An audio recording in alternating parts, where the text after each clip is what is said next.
And I'm hoping maybe by providing stories from across the world, from people, rich, poor, politically, whatever, doesn't matter what sex, race, religion, creed, that there are perhaps unifying aspects of humanity, and it's our desire and our hope and our appeal to happiness, and that you can have it whomever, wherever you are.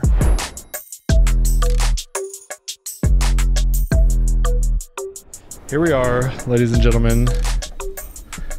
We are here back, another episode of the Robert Patton Global Podcast. I'm here with Angelo Zervos.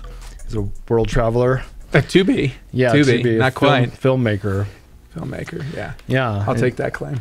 Yeah, and you've worked with some big names. I was reading in your bio, that's like Denzel Washington and who else? Boys and Girls Club of America, that's right. Oh, okay. That's what you were shooting? So yeah, he was he's like the spokesperson for now 20 years. He was a Boys and Girls Club member way back in the day, and he attributes a lot of his success to it. So during the pandemic, we shot a piece. Basically they were in dire straits. A lot of money was going on. I mean, they lost a lot of money. Nobody had money to give, right? So it was a fundraising thing, and we shot something with him. How fun. It was great to work with them. What is that? Boys and Girls Club. What do they do? Boys and Girls Club. They are they're a 501c3 nonprofit for inner city youth, typically. Mm-hmm. So it gives them better opportunities, scholarships, different resources. They're awesome. But you're out of Dallas. I am, but they're national. Okay. Yeah, they're all over the place. Yeah. And so did you have to fly to LA or anything to do that? No, well, it's funny experience. It was actually it was a series of remote things that we did because he was in isolation. Yeah, so it was one of the first times I'd ever done something like that, like a remotely directing somebody. Yeah. But the guy's he's a professional. What else have you done, like film-wise? Oh, man. So I've been in the film industry for a dozen years now. So I've done horror films, documentaries, musicals, family dramas. Let's see. Recently, I've been working with a lot of athletes, like Javier Hernandez, Chicharito. He's a Mexican footballer. Karl Anthony Towns, basketball player. Micah Parsons, Trayvon Diggs, Dallas Cowboys. I work with a lot of people who are in gaming, like Tim the Tap Man and Ninja, yeah. Just recently here. So you're filming them while they're doing their thing? Sometimes we're shooting actual narratives. Like we shot with Tim, we actually shot kind of an action thriller piece with him. Yeah. There's stunt cars and stuff like that. That's funny. Yeah. We just shot this short film where it was me and my son, who I don't have a son, but Steven plays my son, and he's way bigger than me, and he's fixing himself up in the bathroom, and I walk through and I see that he's not wearing sheath underwear. Yeah. And then it's so horrible and cringy. No, I watched it. Yeah. I watched it. Yeah. Well, and I felt like I was in the zone in my acting kind of, but in looking back, I'm like, geez, if I'm going to do another one, I'm going to literally take acting classes because it's hard to watch. Well, Bobby, I work with actors all the time, but when I'm on camera, I'm often self-conscious because I can't see myself, and therefore I can't direct myself. Yeah. So I'm just I am who I am, right? Yeah. There's not necessarily a second take. And if somebody, let's say, isn't a professional and they aren't able to guide me, because I think I could take direction pretty well. I give direction. Yeah. I'm just not good at acting. Yeah. Yeah. It's a skill that, it really is a talent. It really is. Yeah. I'm watching Idris Elba on The Office, and he's, just the facial expressions, I'm like, that looks so natural and cool. And I feel like when I'm doing it, you can tell I'm trying. Yeah. So, but I guarantee he rehearsed that over and over again. He has his staple looks, right? Yeah. Badass looks, surprise. I'm sure he has that well of things to pull from. Yeah, exactly. And it's more for fun. Obviously we're running this company. Sure. And I do my podcast, and I don't need to be acting, but it's more we're just having a good time. Yeah. But okay, so having a good time. You are you're about to go on a world tour. You're trying to break the Guinness World Record for the most countries visited in the shortest period of time. That's right. Yeah. And why are you doing that? Well, I don't know. No, yeah. It's actually, I have no idea. You stumped me. The project came about during the pandemic. I was really at my lowest point. Yeah, I saw that. And I was in an awful place. I was producing a project about a rather famous musician, and we had commitments from rather well-known financiers to get this done, and then the pandemic hit and we lost all of it. And I was sitting to myself, I'm like, again, like, what is my use as a filmmaker? This highly specialized, like, ultra refined art that is extremely expensive. Nobody's spending money on it. We're completely shut down. I'm not a doctor. I'm not a politician. I'm not changing I can't do anything right now. Yeah. Right? Yeah. And I believe in the power of stories, but if I can't express myself through my medium, it's like I become mute, right? You strip my voice away from me. Yeah. So I thought to myself, my God, my identity is bound up in this profession. Mm-hmm. Ever since I was young, ever since I was telling people I want to be in movies, and they'd be like, "Oh, that's the guy that's going to be a director. That's the guy that's going to be a director." And that's the first thing that people ask about, right? That is your identity. I'm the underwear guy, but yeah. But so like if suddenly that's stripped away from you, suddenly like, who are you? Who am I? Right. Totally. So I realized after hitting rock bottom and really in the darkest place of my life that I'm not I'm not just a director. I'm Michael. I can be many things. And if you take a step back, I'm able to tell stories in a lot of different ways. So I've always been a traveler. I love challenging myself. I love the culture shock. That's kind of the selfish part about this whole trip, is that what I'm getting from it is I'm able to challenge myself and push myself to the limit. And I've always done that in sports, in kind of like intellectual life and philosophy. And I think that this was just the natural progression of taking something that I love, which is travel and culture shock and experiencing new places and people and food and history and art and culture, and then combining that with the thrill of actually breaking a record. But it wasn't just, it isn't just that. There's actually the world happiness part, which... Yes. Yeah. I saw that because you were in like the depths of despair. Yeah. And then I see I wrote down chasing happiness. Yeah. And I mean, how do you feel like your trip is going to help other people in their happiness? Well, I guarantee nothing. I am interested in finding stories about people who have experienced the happiest moment of their life.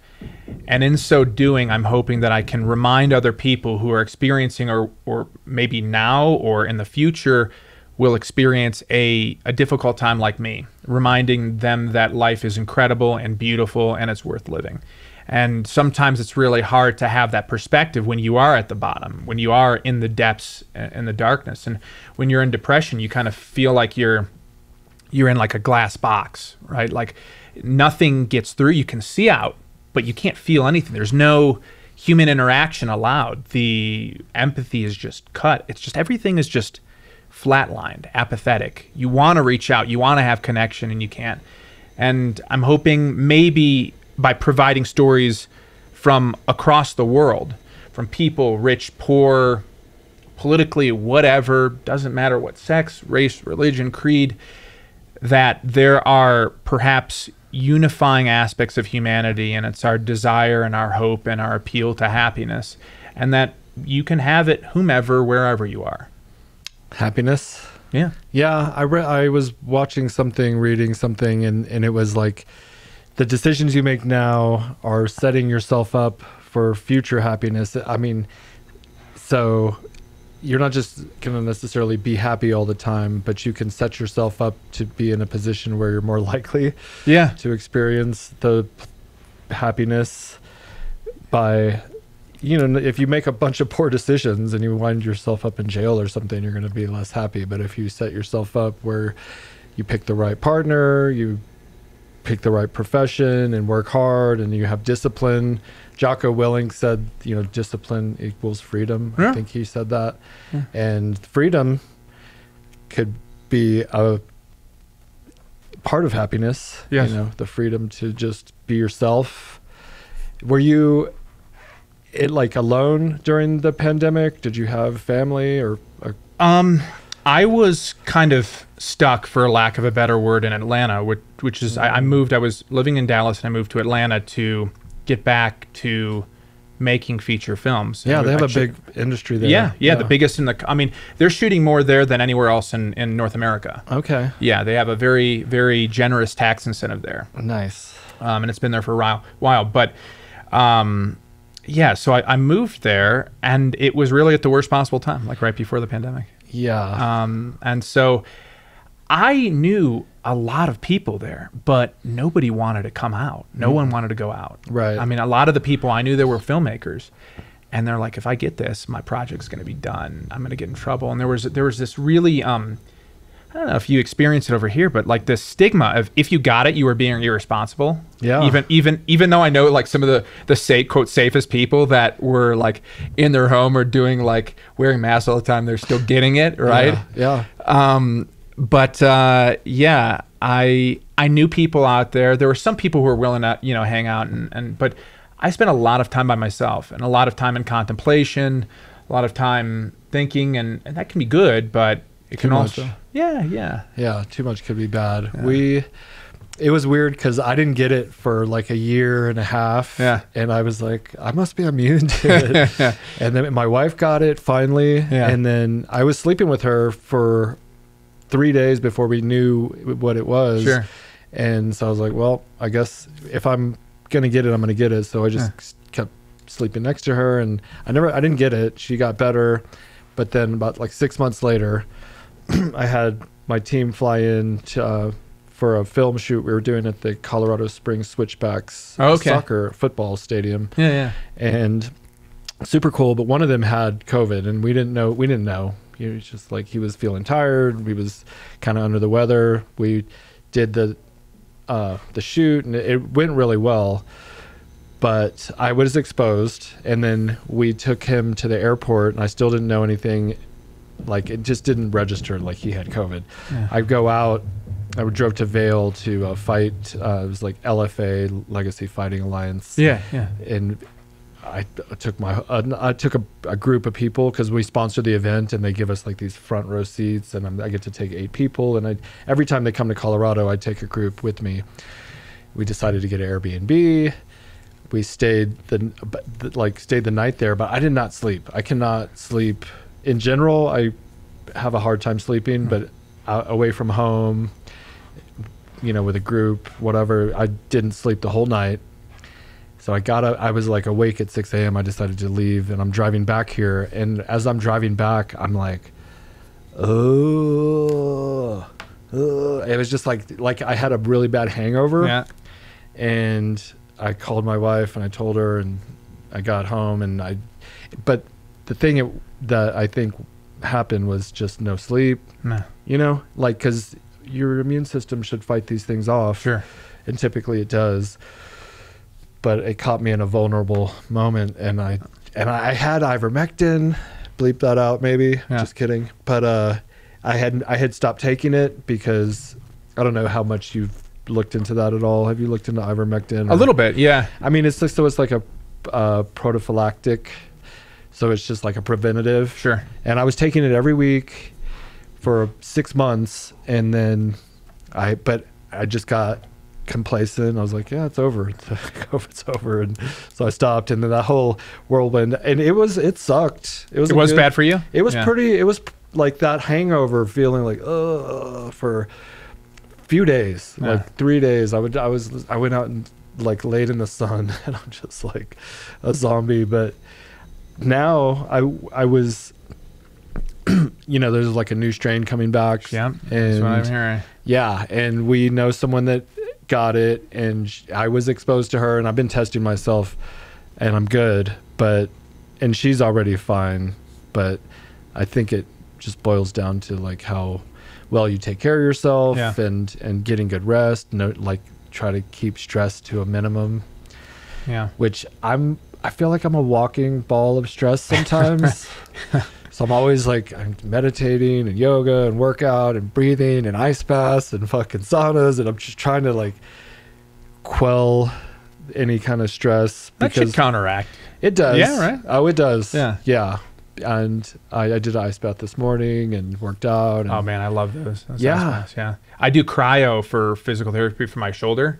Man, I feel it's like having like a shot of coffee or something like that. 100%. Oh my God, I love it. I've been doing it every day for the past 3 months, and I was doing it on and off for the past few years because we live here in the mountains and you can't tell, but usually it's all snow. The whole ground is covered with snow, and my ice bath is like a block of ice sometimes. I have to get like a sledgehammer and break it up, and I would get in there. Nice. Yeah, and when you're like stressed out, it's like I would rather be sitting in the ice than feeling this anxiety. Yeah. So I'd get in there and it just like whisks it away. I mean, it focuses your brain. Like you almost get into like this fight or flight where you're not thinking of the stress and the future and all that. You're just thinking about the present. It's like meditative.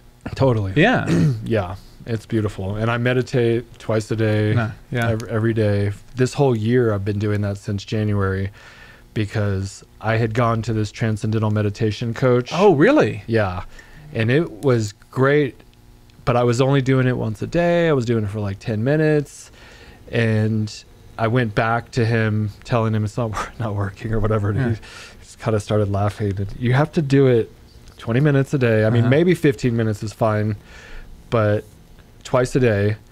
And just anytime I'm feeling run down or stressed or like overwhelmed, I'll go and do it. And it's like a shot. That's like a shot of coffee. So I'm just constantly getting these little boosts of whatever, endorphins and stuff. No, when you do your meditation, I know some people who do transcendental and they're actually doing something, habitual while they're doing that. I mean, they might be, folding laundry or something like that. It's like a walking meditation. One of my favorite filmmakers, David Lynch, he's a big proponent of transcendental meditation. I mean, he sponsors. I think he created a foundation. Yeah, he has the foundation. Exactly. Yeah. So I've been really interested in it. I used to meditate. I took meditation classes in college, and I took that into my filmmaking career.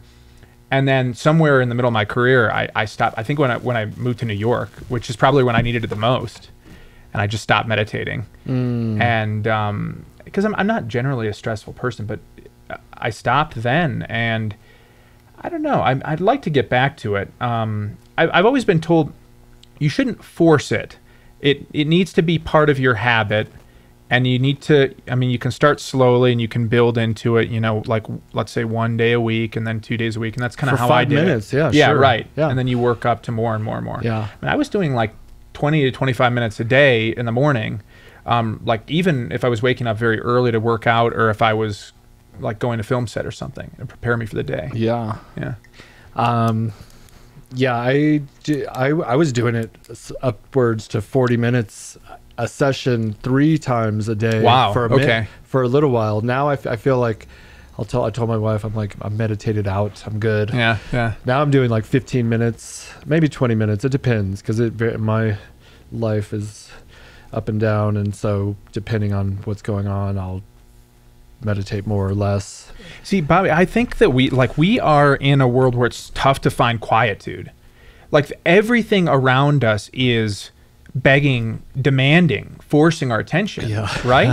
I mean, it really, and I notice myself doing this where I'm in quiet and I want a podcast to be playing because I want to be multitasking. Yes. This is and the thing is like quiet and being alone with your thoughts is very good. It teaches you self-knowledge. Yes.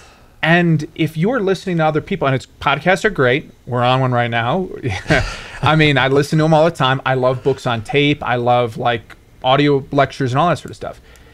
But man, it's like a habitual thing where if there's just 10 minutes, I'm like, should I turn it on? I want to turn it on. I might turn it on for like a minute.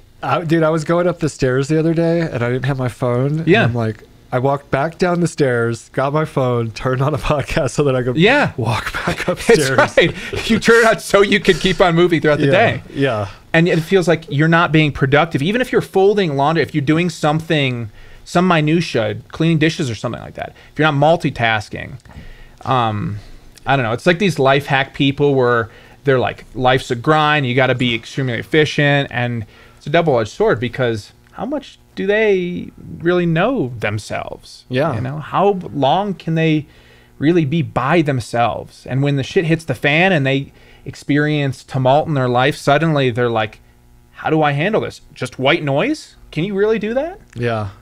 Are you really solving it? Is it just a Band-Aid? You got to get some Eckhart Tolle, press play, and he'll bring you back into the power of the now. There's so many life hacks, and it's just like a bombardment. Every time I go to my phone to do something else, I'll see a text from someone else, and I'll have to respond to them, and then I forgot why I was going to check my phone in the first place. Yeah, right. Then I gotta go back. It's just like this. It is an external hard drive for our bodies. Yeah. And I do appreciate it. I feel like I would be bored without it, but they were doing it for eternity up to 10 years ago. We're just conditioning ourselves like to be a part. I mean, I've been reading studies over the past 4 or 5 years of how our attention span, particularly with like Gen Z and even millennials like me, our attention span's just diminishing. And it's not like, this isn't like an evolutionary thing. It's just simply like, it's a cultural thing. And we are learning that like a longer attention span isn't being rewarded nearly as much. And we can receive dopamine at a much quicker hit. We see it under our entertainment. I'm a filmmaker. Like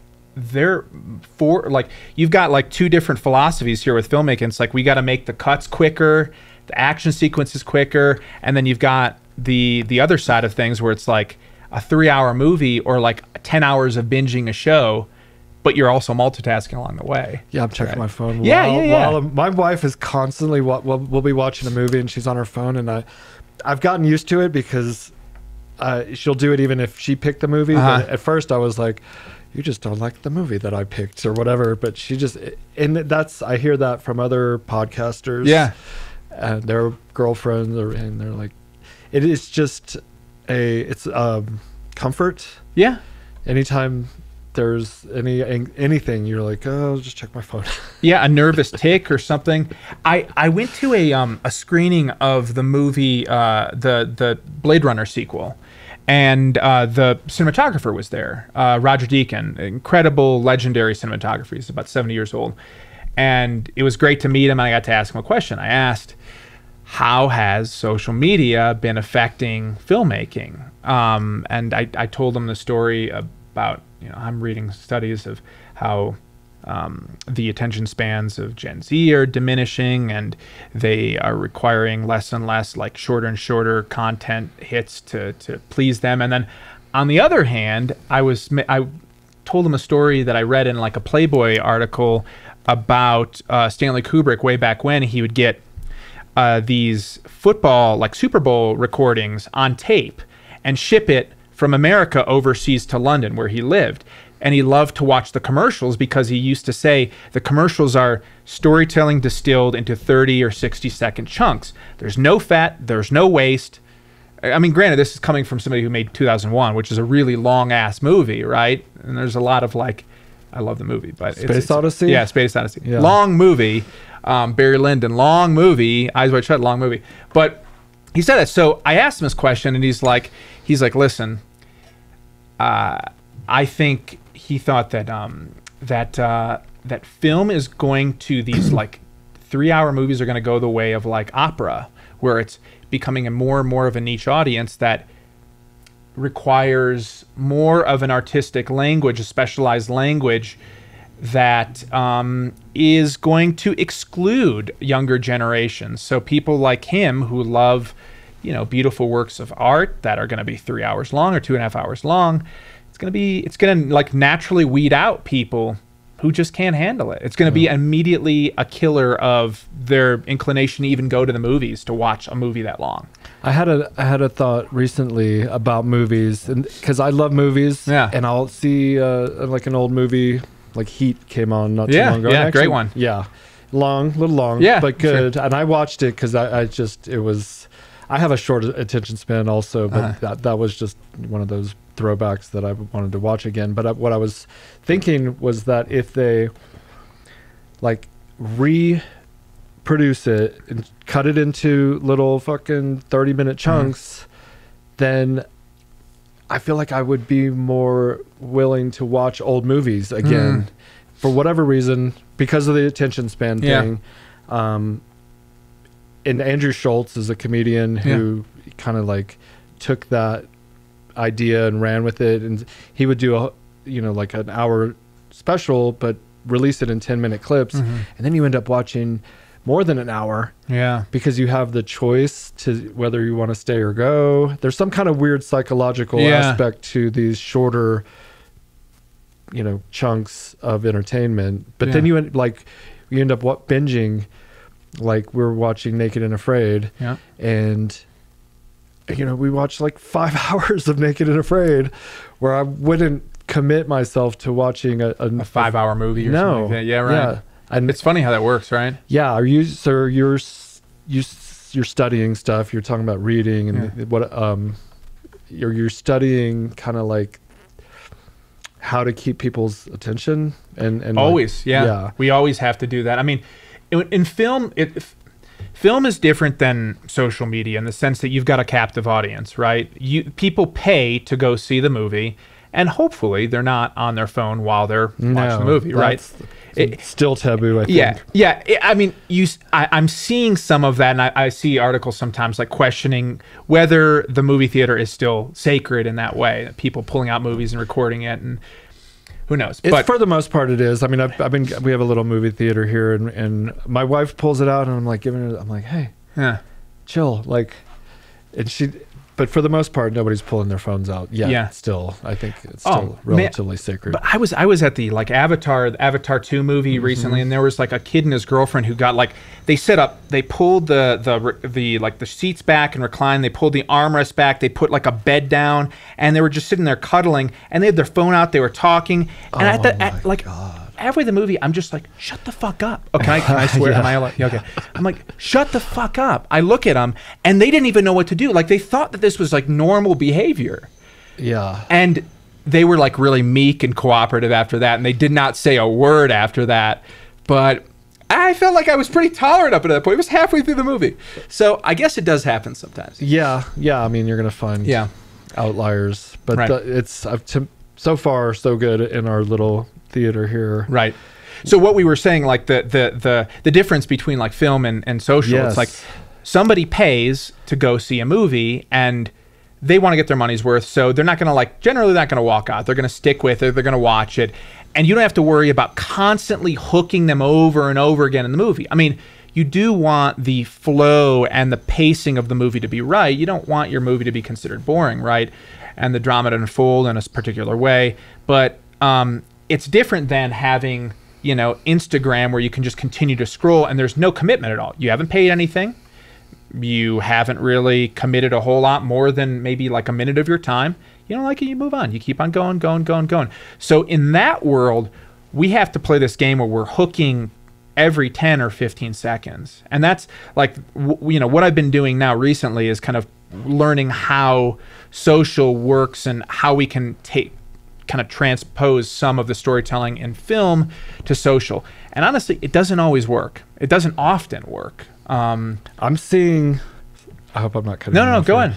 My wife was watching on her phone these shows that they're making for like Facebook Reels. Yeah. And she's like watching this drama unfold. And she said it's so ridiculous. The storyline, the plot line is like the dude sleeping with his wife's sister, and then like some guy comes back from the dead, like a soap opera type show. And they're in episodes? Yeah. Do you know how long each episode are? No, but I think they're like 5 minutes. Approximate. Like they're pretty quick, and then she's been watching it on and off. And I ended up seeing one. It was like a Japanese, Asian, some kind of culture over there, like maybe Korean, one of those. And it was somebody got kidnapped, then they had to chase him down, and then they found him, and it was like this whole like breaking down the door.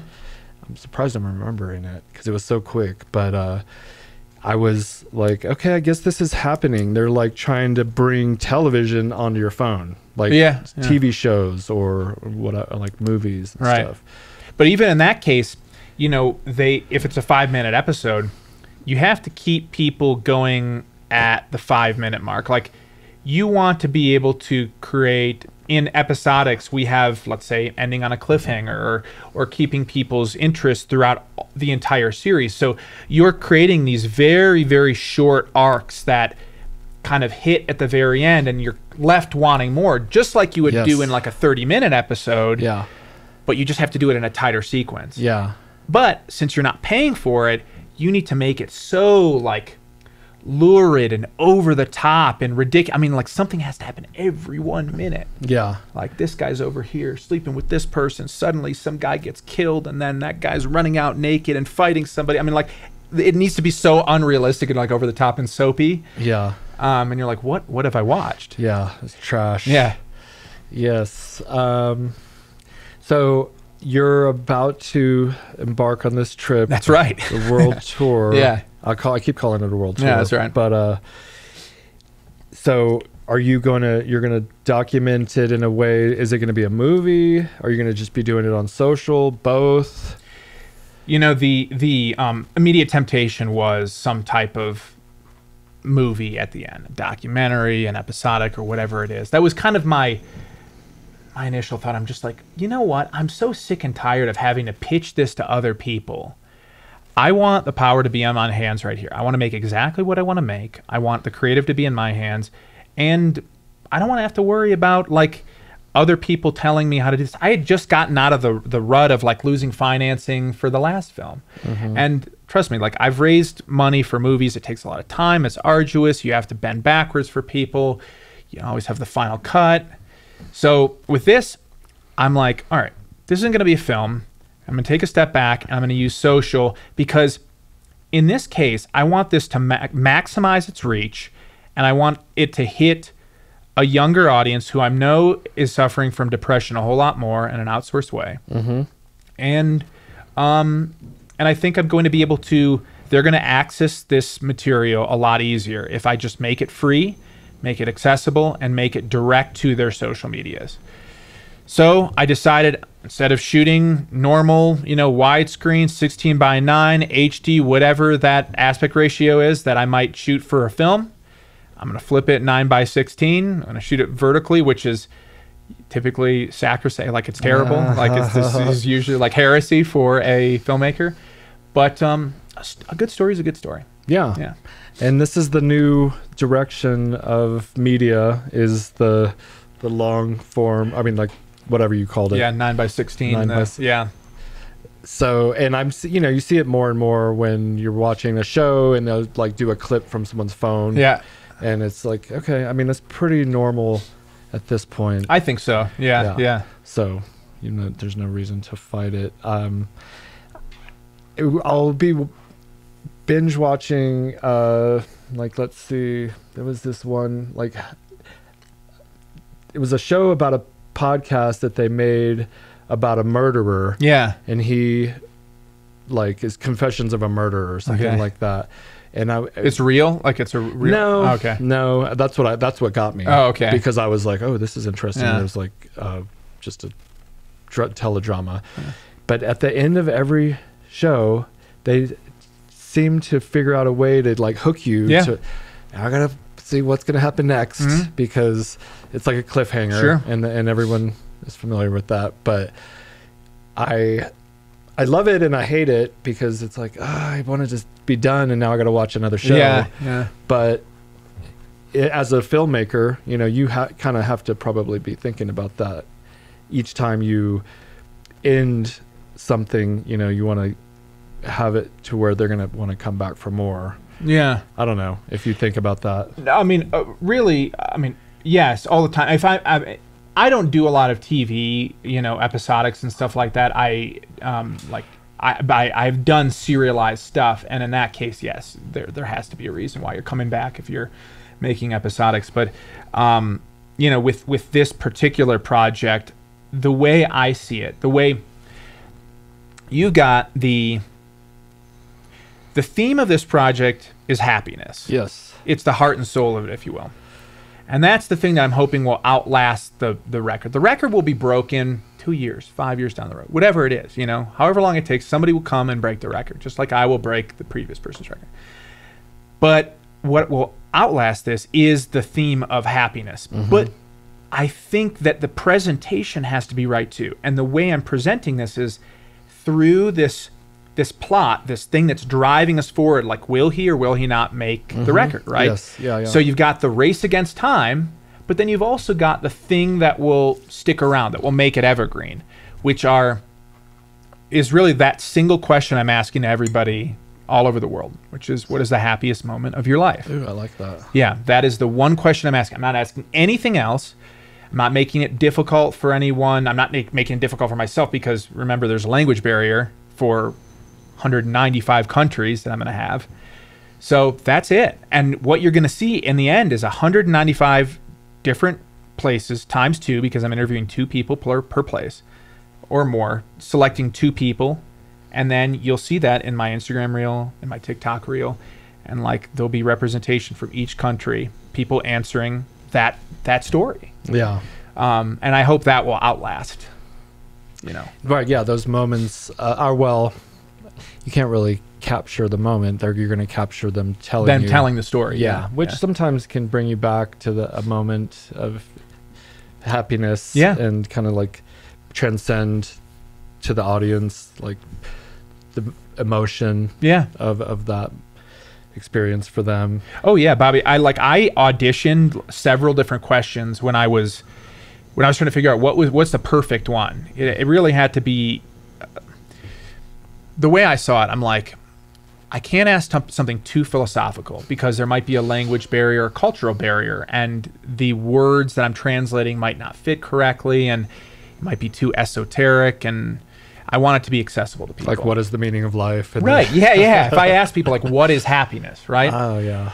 On the other hand, what makes you happy is going to give me like these really broad answers, like family, friends, like money, fulfillment, you know, whatever it is, my job, which you could just survey people for that. And they do a lot, like WHO does a lot of like surveys for people, and like NATO has done world happiness surveys. And they have all that information. I wanted to turn people into storytellers themselves and make them reach inside themselves and think about this. And when I auditioned this question, and I asked a couple of people this same question, I mean, I got some people were crying. Like they were talking, like somebody was talking about their mother, how it was the first time that she was relieved of her arthritis. Like her arthritis, she wasn't feeling pain anymore. And she was experiencing it for 10 years. And he's like, this is what made me happy. When I heard this, the happiest moment of my life, I cannot think. He's like, this is better than money, or like the women I've dated, or any new job. I'm like, the woman that raised me, like her pain ceasing, which was, you know, was great. Yeah. I felt that. Yeah. And there I've gotten a lot of other answers, but they've all been like deeply personal. And you know, sometimes it's like my wedding day, but they even describe the wedding day, how it was unique and the things that they remember. So even if it's like a little bit more generic, so to speak, it's still personal to them, and that's what counts. Could be some kind of accomplishment. You know, like if I was a UFC fighter and just won the title, yeah, exactly, that might be it. I try to visualize. You know, I do visualization, and I don't do it as much as I should, but they say when you're trying to like visualize something you want to happen, you need to feel it, feel that happiness. And if you can go back to your happiest moment of your life and recreate that, just try to like remember what that felt like while you're imagining, you know, the $1 million in your bank account or whatever the thing is that you want. I typically will imagine what it feels like to have just won a fight, because they're so charged. Yeah. You know, they just knocked some dude out and they were scared and they trained for 6 months just to, you know, fight. And then they win, and you know, it's all over, and the relief and the happiness. It's just, you can see it. And I have all these images at my house on my vision boards of people winning a fight, and they're just like, yeah, like that. I mean, when I held my daughter for the first time, that was pretty amazing. And I literally felt like light was shining down from above, like a spotlight was on her. It was really powerful. Wow. But I wasn't like, you know, it was like it was a happiness, but it wasn't like this happiness mixed with like a super intense excitement. Also, it was just like this piece of whatever. I think it's expressed in a lot of different ways. I mean, like, you know, not everybody's gonna express happiness the same way, and also I think there's nuances to, like, you know, there's words that we use that, like, maybe like joy. Joy's to me is different in the sense that it's kind of like a longer lasting, almost like a fulfillment. I don't think that somebody can like last in their life on a dopamine high happiness, right? We aren't meant to experience that. We are meant to pursue and work towards these goals, yes, which makes us happy. Yeah. But I think joy is kind of what we get from fulfillment. And while happiness is great, for me still, like, I think there's a world where you kind of need both. You need that fulfillment that gives you a sense of purpose, but then that experience of happiness when you accomplish something, when you strive towards that goal and you experience success. So you have like that compass, that North Star that gives you you are in the groove. You're doing what you were made to do, let's say, and that gives you joy. So maybe, you know, that experience when you had your daughter, like, that didn't have to be like this like ecstasy experience that the fighter had. That's like, it's a totally different, like, that's almost like, that's like relief, elation. Thank goodness I didn't get knocked out too. Like, I mean, like fear being like just draining away from it. So it's complicated, right? It is very complicated. Now there probably was a little bit of mixture of fear, being elated or whatever, or dissipated, because I didn't know what to expect. It was like the relationship with her mom was not great, and it was on my birthday, actually, my 23rd birthday, and I got the call, like, she had the baby, because we weren't together anymore. And I was like, well, I'm at work, but I went after work, and then, like, just when I saw her, it was just like, so weird. But she just graduated college. She's 22, and she started a new job. And she's like in this leadership program. She's killing it. So proud of her. Because she could be working for SHEATH, but she's kind of taking her own path. She's going to get some real world experience before she comes and gets the cush job. Sure. But she's having some ups and downs, you know, of like her employees aren't listening to her. You're 22. You just got out of college. They've been working here for 4 years. And I mean, I'm not telling her that, but she knows. And she is learning how to manage that and go through that. But she's having these difficulties, and it's stressful. And so, but she's normally like the happiest person. And so she's going through real life. And I don't want her to lose that natural, like, just baseline of happiness. So I'm a little concerned for her. I was thinking about her this morning, and I was like, I hope you're good or whatever. But you can't experience, I don't know how true this is, the ups without the downs. I think that's absolutely true. It's not just that you can't experience, like, you don't know the difference. How do you know? I mean, if we were constantly like happy people, like, that was like our homeostasis. Without those dips, I mean, I think you kind of take for granted this beautiful thing of experiencing, you know, a high. On the other hand, you know, maybe ignorance, like, there is, you know, perhaps some truth to the ignorance is bliss thing too. You know, there are some things that perhaps once the genie's open and you know things, you want to know everything. Like, knowledge is kind of, I don't know. It's bummer. It is a bummer sometimes. But after you know a little bit, you just want to know everything, and you know that you can't know everything, and that's even further depressing. But yeah, I still think like if we're ever going to experience sadness, then we'll want to, like, for us to know what that is, we also need to know happiness. Yeah, I mean, it's the experience of, you know, life here in this plane, this dimension. And if you never experienced any sadness, then you're not probably living. You're just completely oblivious, because people are going to die, you're going to get older, so somebody's going to get hurt, or things aren't always going to go your way. It's just like, that's just not realistic. Yeah. Usually the main character in like dystopian like books like The Giver, or I don't know, I'm trying to think of some other things where like Brave New World, where they like dope people up and they'd ever experience sadness, right?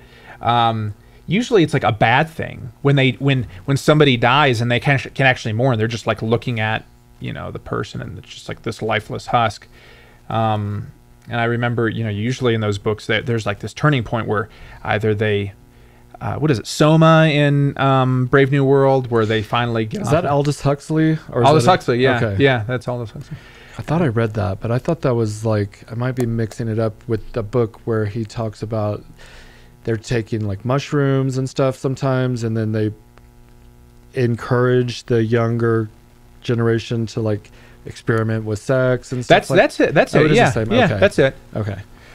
Yeah, but you know, generally, I think like it's like the lack of feeling the comfortably numb, the Pink Floyd comfortably numb thing that we're kind of meant to avoid. That feeling kind of makes us better, stronger, wiser, helps us like avoid mutual suffering, doing bad things to other people. Yeah. You know, so. Yeah, you can't just walk around all like heroined out. Right. Although it might be nice. Yeah, it's tempting sometimes. Yeah. And when you get, like I went through a phase in college where I tried basically all the drugs that exist. Yeah. I think the only one I didn't try was peyote. Still haven't tried that. Oh yeah. But, and I you know, I'm like, maybe when I'm older, I'll do that again when I'm in my 70s or something, the hard stuff. Yeah. But now I do have a couple bucks, and I have friends who are dabbling with powders and potions and shit. And I'm like, I've been there. I'm not at a place in my life where I feel like I could just indulge in that type of thing, because I know where it can go, and you can just take the whole train off the tracks. Yeah. Yeah.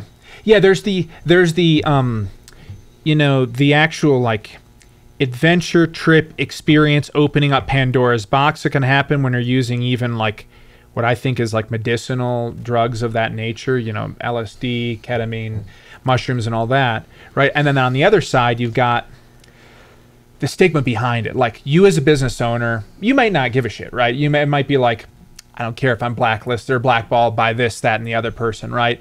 But, you know, certain people who want to like be proponents of these certain things have to be very careful. Let's say they're working at a corporation or something, and they want to like say loudly and proudly, ketamine helped me with my PTSD, whatever it is, coming back from a war, or this horrible experience that I had. You know, unless you have it prescribed and FDA approved and all this stuff and fits in this nice little box, you can't talk about it. You know? I recently did ketamine and I loved it. Yeah. I had heard the night before we went to the Psychedelic Science Conference in Denver a couple weeks ago. Yeah, how was that? It was amazing, because I heard Aaron Rodgers talking with Aubrey Marcus, who you might know. Aubrey Marcus, he owned On It, which is partially owned by Joe Rogan. He's like, he used to do every episode sponsored by On It. Okay. He doesn't do every episode anymore, but he's still part owner. Point is, Aubrey just sold it for $100 million, and he's talking to Aaron Rodgers, Super Bowl MVP, 2-time, and they're talking about ayahuasca and ketamine. And I've done ayahuasca. I didn't have a great experience, but not because I had a bad trip. I literally didn't trip at all. I just threw up a lot. That's like, you get all the cons without the benefit, right? Yeah. It was that sucks. Yeah. It was so bad. And but during their discussion, which they've become like really close friends, and Aaron Rodgers kind of he told his story about how he had gone and done ayahuasca, and this 2 seasons after that is where he won this Super Bowl MVP 2 years in a row. So that kind of gives some validation, like that this isn't a drug that's going to like bring you down. Yeah. It might not get you to the MVP of the Super Bowl, but it did for him. And he didn't tell the story until after he had won the 2 Super Bowl MVPs, because he didn't want to give credit where credit wasn't due. Not that it deserved all the credit, but it definitely didn't diminish his potential. Yeah.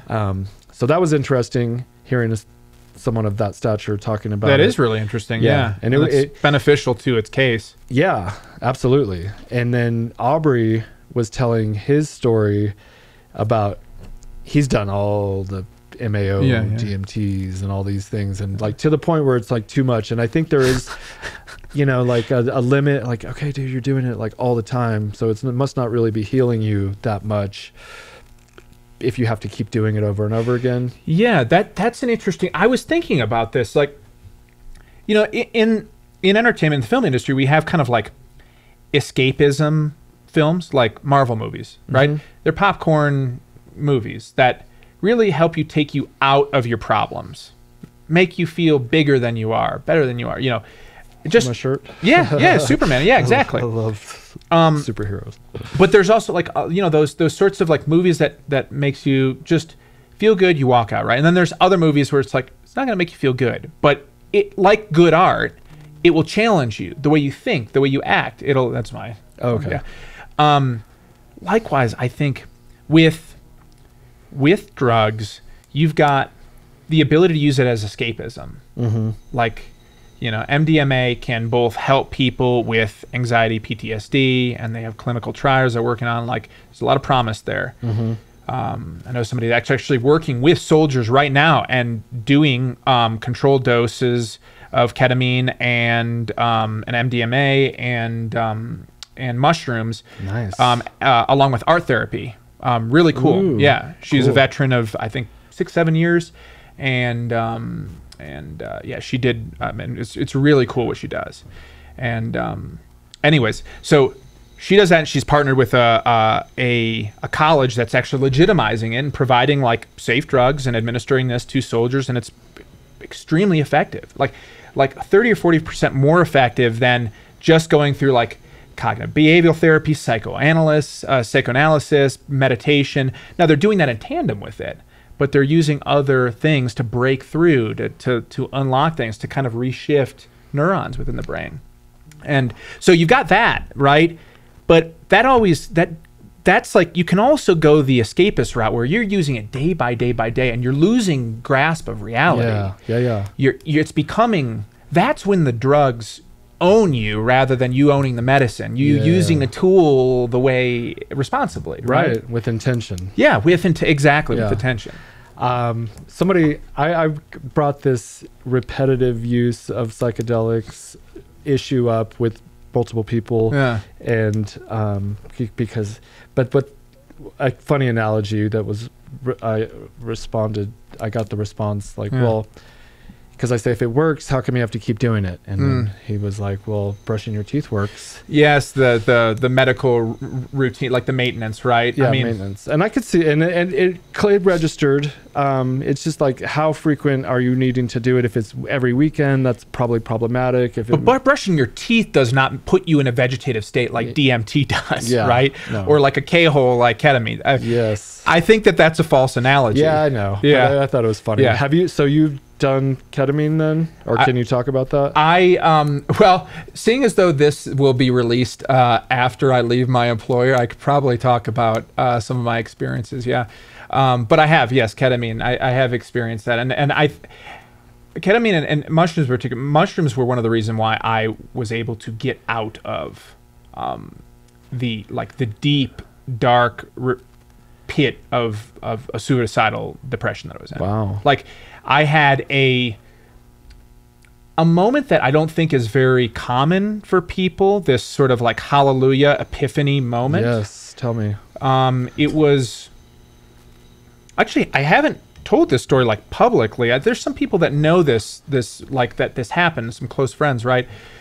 But you know, I was at a point, I was like so low. I own multiple guns. Sometimes I sleep. I actually slept with a gun under my bed. I was never more aware that I was sleeping under a gun than when I was depressed. Wow. Yeah, it was that bad, right? Yeah. And this was like February, I remember, like 2021, and there was something that happened. You know, I decided to take some medicine and to have like this extenuating trip going with somebody else I was seeing at the time to a Michelangelo exhibit.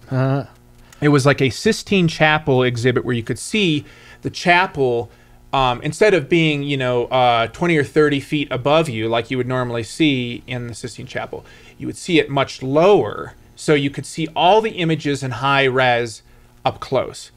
And when I went in there, I started to feel this oppressive feeling of like utter failure. Like, this guy has my name, right? Michelangelo. I wasn't named after him, but he's more famous than I'll ever be.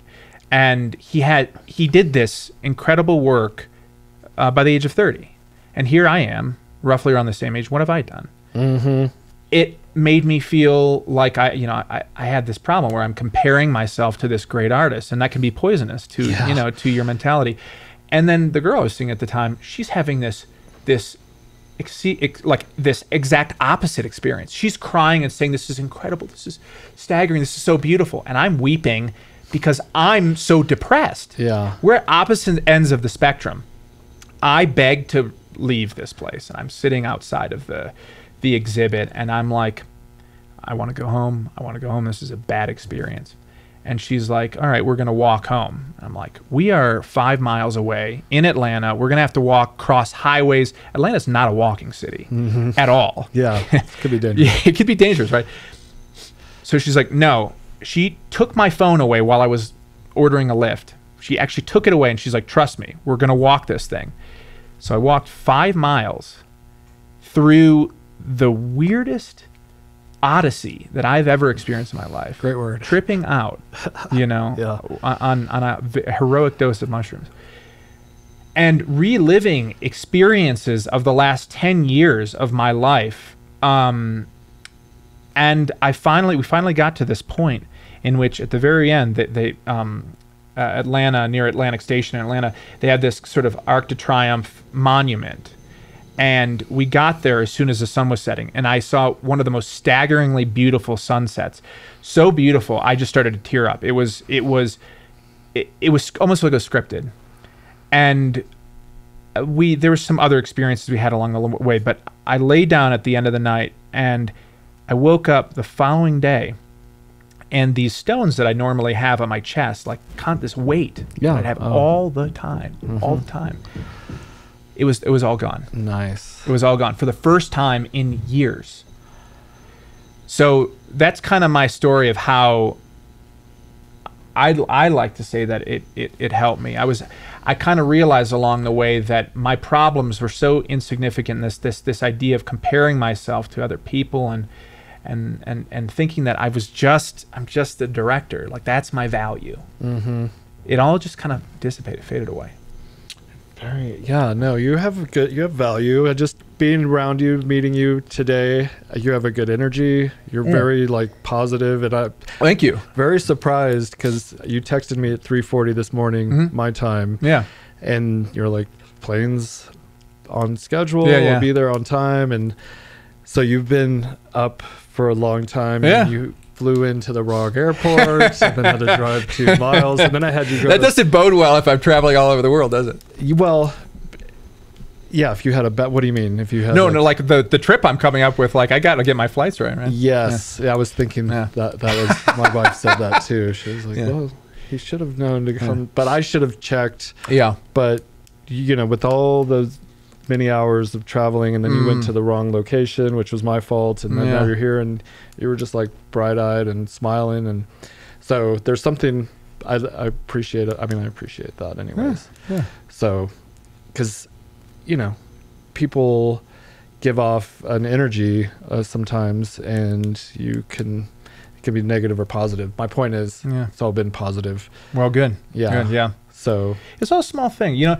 I like to say, if you've been in the film industry, you've seen so much worse shit, you know. I mean, you've served Iraq, like you probably seen a whole lot more. Oh yeah. You know, it's like I don't know maybe you have a sense of proportionality where like something happens, and you're like, I've seen worse, you know. Yes, absolutely. I just thought of the movie. Okay, it has Ben Stiller. Yeah. And then the other dude, he played Iron Man, but he was like. Oh, is it like Walter Mitty? Oh, it's Thunder. What is it? Chocolate Thunder. Chocolate Thunder isn't that its character, but the name of it is Tropic Thunder. Tropic Thunder. Chocolate Thunder. That's like a wrestler's name, like like an early WWF wrestler. My point in bringing that up was in the movie, Ben Stiller, he had like his hands blown off. Yeah. And when you said you've probably seen worse stuff in Iraq, that's nothing compared to what I saw. But it was like their whole body was just like blown into pieces. So in proportion to that and their experience, my life, I mean, you know, it is a dream or you know, like fairy tale in comparison. I can't even imagine. Yeah. So it's all relative to, it's all in our fucking mind. A lot of times, I mean, you might literally be going through hell and like actually living a very like stressful life. But for me, everything's great, but I can find something wrong, you know? And it's like my mind always goes in that direction. There's a Kanye West lyric. It's like, I always find something wrong. You've been putting up with my shit just way too long, but I'm so gifted at finding what I don't like the most. I think it's time for us to have a toast, blah, blah, blah. I forget the name of the song, but it's a really good song. But it's like we're always searching for something to fix, maybe, and you can just find problems, and no matter how perfect your life might seem. Yeah. And there's some people that dwell in this experience of constantly, well, you were saying negative energy, but it's like they find things to complain about. They're like picking at scabs that are trying to heal, and it never will. It never will. They can't get under the surface and realize what ails them to begin with, and that this is just, turns out it's just like a mindset thing. And really, in the long run, it's like you can look at these things and you can say to yourself, "Oh, it's just to improve myself, to get better." You know, like I'm my own worst critic. Well, that can be true. But if you dwell in that, you're never going to actually you're never going to have like this compass of like, what is actually good? What is goodness? What is light? What should I be striving towards, rather than just tearing myself down all the time? Yeah. And that, I mean, people say that, like Joe Rogan, that I'm my own worst critic, which is why I'm so good. But I find that, I mean, I'm similar, and a lot of us are very similar. Sometimes it takes taking mushrooms for me to like stop, because I'm constantly working or thinking about work, and I'm like, okay, so this is my time to appreciate life. And I don't always think of it exactly that way, but it turns out to be that way because I'm obviously not working, because I'm tripping, and a lot of thoughts will occur. And one of my more favorite trips not too long ago was where I just like realized how far we had come, because I hadn't even taken a second to look up from 2013, and now, you know, we've grown exponentially, and I'm married, my daughter's doing well, everyone's healthy, and I have employees, and it's still growing, and people respect me and stuff and think I'm important sometimes. It's kind of funny. Like, that's one of the most important things about running SHEATH, is the respect I get from my peers. Like it just comes with being quasi successful. People are going to think you're smarter than you are or something. And I like, over the money, I would would hate to give that up, like, because sometimes people want to buy SHEATH, and, you know, and like we have these investment whatever firms, and they reach out to me and propose buying SHEATH, and I'm like, what would I do then? Yeah. I like my job and my status. Now, if it all went away, woo, yeah, then what do you do? Yeah. And then I have like qualities. I'm a hard worker. I can get a job and I can make it happen. I can adjust, but it would be tough. It would be like a kick in the gut. Of course it would be a blow. Yeah. I mean, you've made this. Yeah. You made this. It's very hard to create. It's easy to destroy. It's easy to tear down. And I think people who have created find other people who can create, and they have that mutual respect. I think you've earned that from creating a business wholesale from scratch, and that's something that, you know, maybe somebody can take away, maybe the economy can take it away, but I mean, you've accomplished something that most people either too afraid to do, or they can't do, or they don't choose to. Well, a lot of people are too smart. Well, there's also that. Yeah. Well, in the sense that they end up like talking themselves through all the problems that can occur, so they end up talking themselves out of it. Yeah, that's true. And I actually say this a lot. And if I had known all the shit that I had to go through to get to where I am, I wouldn't have started in the movie industry. Yeah. It took a certain amount of naivety and stupidity for me to be able to do this. And honestly, I'm borrowing a little bit of that on this trip. You know, on Cosmos, I'm like, I don't know everything I'm going to get myself into. I'm pulling in experts. I'm pulling in people who are taking me into Pakistan and Afghanistan and Libya and some of these other countries that have travel advisory warnings, right? But like, I'm still going into places where, you know, there are certain places that could be hostile. I mean, there are always people in every country who might mean you harm. So like, it's that little razor's edge right there that I don't know. You know, I don't know what's going to happen. It's exciting though. It's exciting. Yeah. It's exciting. And part of it's like, you don't want to go into it too stupid, but the other side of like, stupidity is the pejorative of naive, right? And well, I wouldn't be a filmmaker if I wasn't naive way back when. Yeah. And same. I was dumb enough to think that I could do what I've done. Yeah. And when I was like reading these books about success and the principles of success, Think and Grow Rich was a huge like cornerstone of that knowledge. And, you know, because I'm not unique in the sense that millions of people have done it before, created successful businesses, and there's a blueprint almost. I mean, I did maybe get lucky a little bit too, but so there's a lot of work or forces at play, but yeah, right. I'm just stuck to the principles, and I continue to learn, constantly learning from like Gary Vee, which I think you were referring to him earlier when we were talking about just like go and grind, always. Yeah, grinding. he is one part of that. Yeah. So you need the balance of like meditation, or whatever it is you do to decompress. Do you have segue? Someone you're meeting in each, it's 195 countries? Yeah, 193 plus Palestine and Vatican City. Nice. So do I have somebody in every country? No. I know people in about 50 countries. And then on top of that, you know, I've got guides in about 15 on top of that. And then the idea is when I announce this publicly, I will be able to reach out to some low to middle like influencers, and they can act as kind of fixers for me and guide me around. Because, you know, they'll be on camera with me as I'm trying to break this record, and they might get a little bit of, you know, of a boost, and I might get, you know, a little bit of a tour around what they're doing. So that's kind of the idea. And then I'm also self-sufficient, though. I can meet people. Yeah. But I don't have everybody. You know, I don't have somebody in every. Yeah, that didn't. I mean, I figured that was true before I asked the question, but I thought maybe Palestine. Yeah. I don't think we've ever sold any underwear in Palestine. We have sold to the Vatican. Oh, no kidding. Yeah, we had I'm for sure one order. That's great. Yeah, it's pretty cool. But I don't even know if you can mail anything to Palestine. Does that exist? Well, you should. I mean, you should be able to mail something to the West Bank, I imagine. Yeah. Yeah, I don't know. Yeah.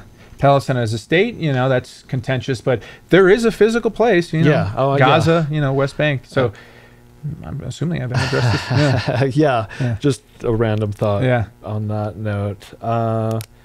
Palestine, Israel. What's the crazy? Vatican's a pretty crazy place to mail to. What's the like, I don't know if I use the word exotic, but like surprising place you've mailed to? I mean, we get China and Russia.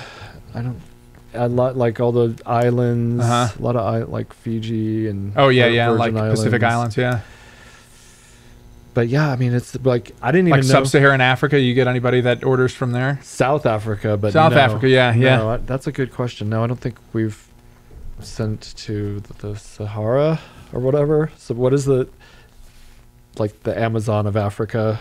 Oh yeah, you have the Sahara, and the Serengeti, and you've got the Nairobi, and we just had a dude on Naked and Afraid, and when you got naked, he was wearing SHEATH, so we got like a little clip on. Oh, that's nice. That's pretty cool. Naked and Afraid. We've been on a lot of major kind of mostly podcasts and internet stuff, but we've been on ESPN a few times, and Naked and Afraid is pretty cool. There was a gal who broke this record previously, who they brought on to Naked and Afraid.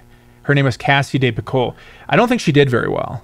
I guess they figured that she would do well if she went to every country, but I don't think that. Yeah, that doesn't translate. I don't think it did, but she broke the record like back in like 2016 or something like that. And so, what's the record right now, and what are you trying to do? Well, the record. It's just funny, around 544 or 43 days. And the reason why I say this is because the person that claims to have broken the record is this Brazilian named Anderson Diaz. Thing is, he hasn't submitted his proof to Guinness record yet. So until he does that, he hasn't broken the record. He's claimed to have. And he goes around saying he has. And he's got like 1.3 million followers on Instagram. So even if he didn't break it, I don't know if we'll ever discover that he did, but there's a lot of evidence you need to submit. Like a lot. There's a big paper trail. You need a GPS system, like to get like different waypoints. You need a log book. You need a journal in every place. You need to keep all the receipts. Yes, there's a lot. Yeah. Previous to that, there was a gal named Taylor Demonbron, and she broke it in 554 days. He claims to have broken in 543. So I just need to break it by 1 day. Yeah, so 542. 542, yeah. But I'm kind of coming down. I'm going to try to break it a little earlier than that, just to give me some buffer zone. Yeah. If I get injured, I get sick. I'm a healthy guy. I don't get injured often, but you never know. No, you never know. Yeah. That's very exciting. You're going to be wearing SHEATH. I will be. In every country on the planet. That's pretty. Isn't that wild? Cool. Yeah. How you were mentioning some of your other sponsors? Yeah. Like, can you just name? Yeah. Because it's so interesting. We've got Moose Jaw. That's probably one of the other most well-known ones. They used to be owned by Walmart. Now they're owned by Dick's, and they're a Michigan brand, and I'm from Michigan. So when I initially pitched them, I'm like, hey, I'm a Michigan guy, and I've worn their stuff for years and years. So they're coming on as like clothing and footwear, which is awesome. And then we've got Untamed Borders, which is like they're an adventure tourism company. This guy, James Wilcox, he's been doing this now for 10 years. He takes people pretty much everywhere throughout the world and into what you would consider dangerous. He calls inaccessible, right? He helps get them in safely, guides them around, and gets them out. Right now, I think he's in like the middle of, I think he's in like Turkmenistan right now. For like 10 or 11 days. Everyone knows where Turkmenistan exactly is. Right. The very common. Turkmenistan is actually, it's not a very toured country. It's like west of Afghanistan, west and north of Afghanistan, small sort of like Stan region, right? Yeah. But apparently very beautiful, very mountainous, but also hard to get in.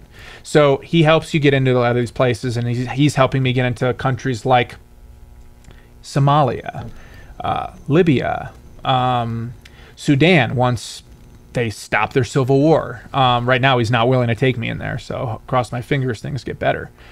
Can you just like dip your toe over the line? Technically, I could. Yeah. But the thing is, because I want to interview people, I don't want to just do the gimmicky, like, I'm there and now I'm not. Right? I actually want to meet the people there. Yeah. So right now, he's not willing to take me, which I appreciate because he's actually looking out. Right. That'd be weird though, going to like a war-torn country and being like, "What is happiness?" Well, listen. I mean, I'm going to Yemen, but he's only letting me stay there for a day. Like we're driving from Muscat all the way westward to Oman, staying in a border town and coming back. So it's just like, it's not, a great place to stick around right now. Yeah. You're reminding me of Dave Smith right now. Oh, yeah? Because you kind of look like him a little bit. Oh, yeah. But it made me think of him when you said Yemen. He's always... He does go on about the Yemeni war. Yeah. Yeah. That's like... who else? So we got Vibram. Vibram is a shoe. Yeah. The 5-finger toe. Yeah, they gave me some of that and these really cool furoshiki. They're like Japanese wrap shoes. They're going to be my airplane shoes. Really comfortable stuff. Okay. Yeah. Let's see here. Who else? I mean, the one I was thinking of is like a banking institution or something like that, or like a credit card or debit card. I don't have one of those yet. Okay. I don't know if this is too risky for them or what, but we're working on a couple other ones, like a backpack company and a couple of others.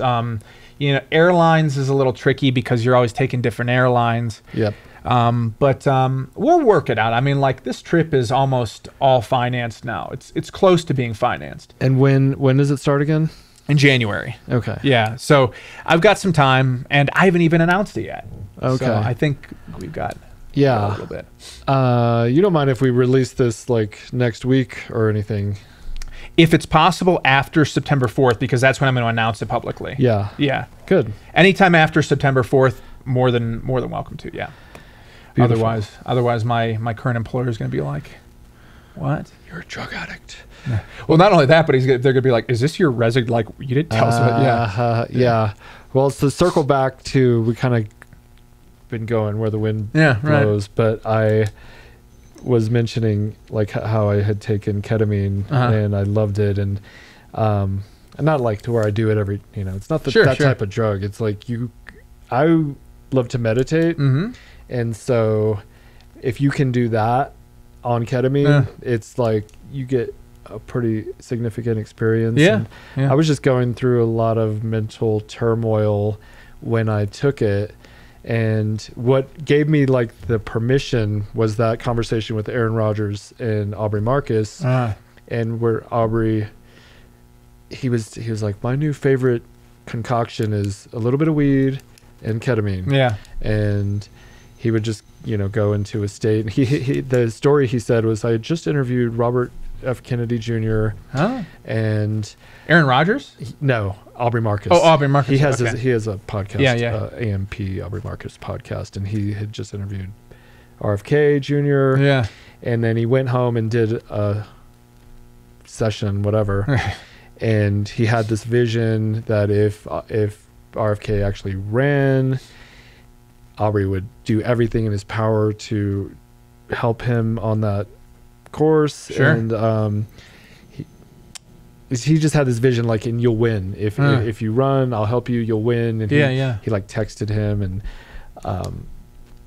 then RFK was like, hey, what does RFK say after you? Like, I had a drug-induced vision that you'll win. And he did respond with a funny retort, but I don't remember exactly what it was. But he was just like, I was just thinking of you also. And when you messaged, it was like serendipitous, and I'm gonna run and whatever. But he's talking to a presidential candidate.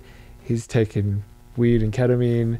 He doesn't seem like he has any kind of mental issues, because he always seems like so happy and blah blah blah, but he's doing this therapeutic probably dosages from time to time. I don't know how frequently, but I was wanting to do it. I smoke weed a lot sometimes, but I wanted to try the ketamine, but it has like a stigma, like, I don't know, it's not natural, but he gave me the permission. I went home, I did it, or the Airbnb, and tried it once, and the message I got was like, follow good vibrations, which was pretty basic, But then I did it again, and it was just like rewiring my entire brain and all the negative thoughts that I was having in rapid, like a wave of reformatting. You remember you used to like defragment your computers and stuff? Yeah.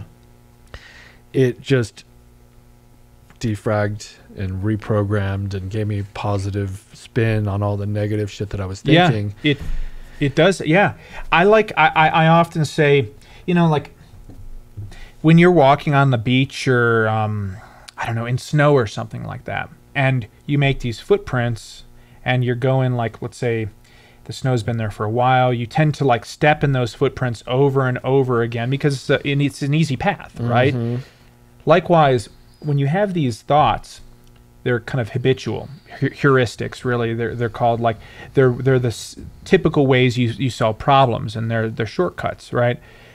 Often those shortcuts you do because they're the easiest path, but they're not actually the most effective or the healthiest. Just like you walking through these commonly treaded paths in the snow, and ketamine is just like filling it all with snow all over again and finding a new way to travel. And it might be a better way, it might not be a better way, but at least you're experiencing something new and different. And it breaks you out of the same rigmarole. Yeah, because I get in this like circular thought patterns where I'll be in a negative thought pattern. I will shift out of it, and then I'll be like, hold on, what was I thinking that? And I go back to the negative thought. Like I forgot. I was just thinking these negative thoughts. What was I thinking again? And I'll remember the negative thought, and then it's like my brain wanted to think negatively. It's so weird. Yeah. So I'm trying to reprogram, out of that, and I feel like I made drastic improvement recently, because now I try to just like, it's hard to control your thoughts, but I'm thinking negative. I go positive, and then my mind is like, but wait, what were you just thinking? And I'm like, no, don't go back that direction. So you kind of have to like steer your brain from thinking negative thoughts. And it's so easy. I think that's like the easiest thing to do is like you said, tear things down. Yeah. Talk shit and be negative. It's more like there's two sides to the coin. You can always see a positive side usually. And it's like a constant practice. I've been doing for 20 years now, the think positive, the power of positive thinking. And I'd rather live in an unrealistic, frame of mind where I'm very optimistic than be realistic and life is hard and all that type of shit. Yeah. I vacillate. I wouldn't call myself like necessarily an optimistic or a positive person, but I don't get angry a lot. I don't remember the last time I raised my voice. Even when I was on set, I can probably count the number of times I've raised my voice on one hand, if that. And the fact that I can tell those stories after more than a decade of a career means it just doesn't happen that much.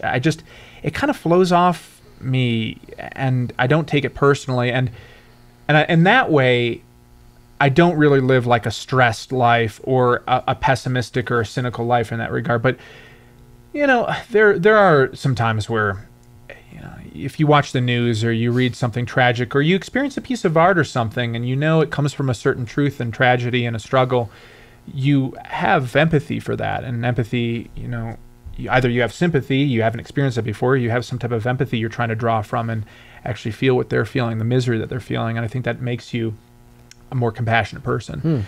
So occasionally I have to kind of flit back and forth between that, I think, as an artist.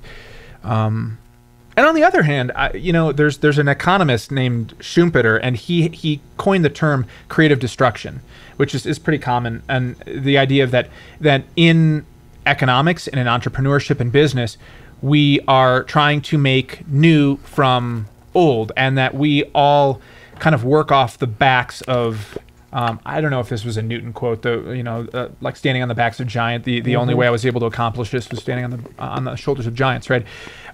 Likewise, like all of the technology and all the different things that we do is kind of like because of all these people that came before us. And in economics and particularly entrepreneurship, we see a gap in the market. We see a way to do it better. Knock down the horse and carriage. A bunch of those people become unemployed for a while. That's the destruction. That's the misery. But suddenly you can traverse the entire country with a car. And suddenly like wealth is generated beyond imagining. And if people were to just stick with the horse and carriage bit and there was no destruction there of that initial paradigm, we wouldn't have been where we're at. So I do believe in like destruction in the sense that we need to tear down certain things that are not good for us, but not for no reason at all, I suppose. I heard a funny story about if the horse and buggy was still like in existence now, how much shit would be. And you hear stories about like what New York was like and London, that there were people who would, that there were just piles of shit. And you think of all the methane that you'd be like pulling in, and how horrible that was, and how just awful like life would have been. You have jobs literally like shit scoopers. Yeah. So that was a good progression, a proper progression. I had another question. Yeah.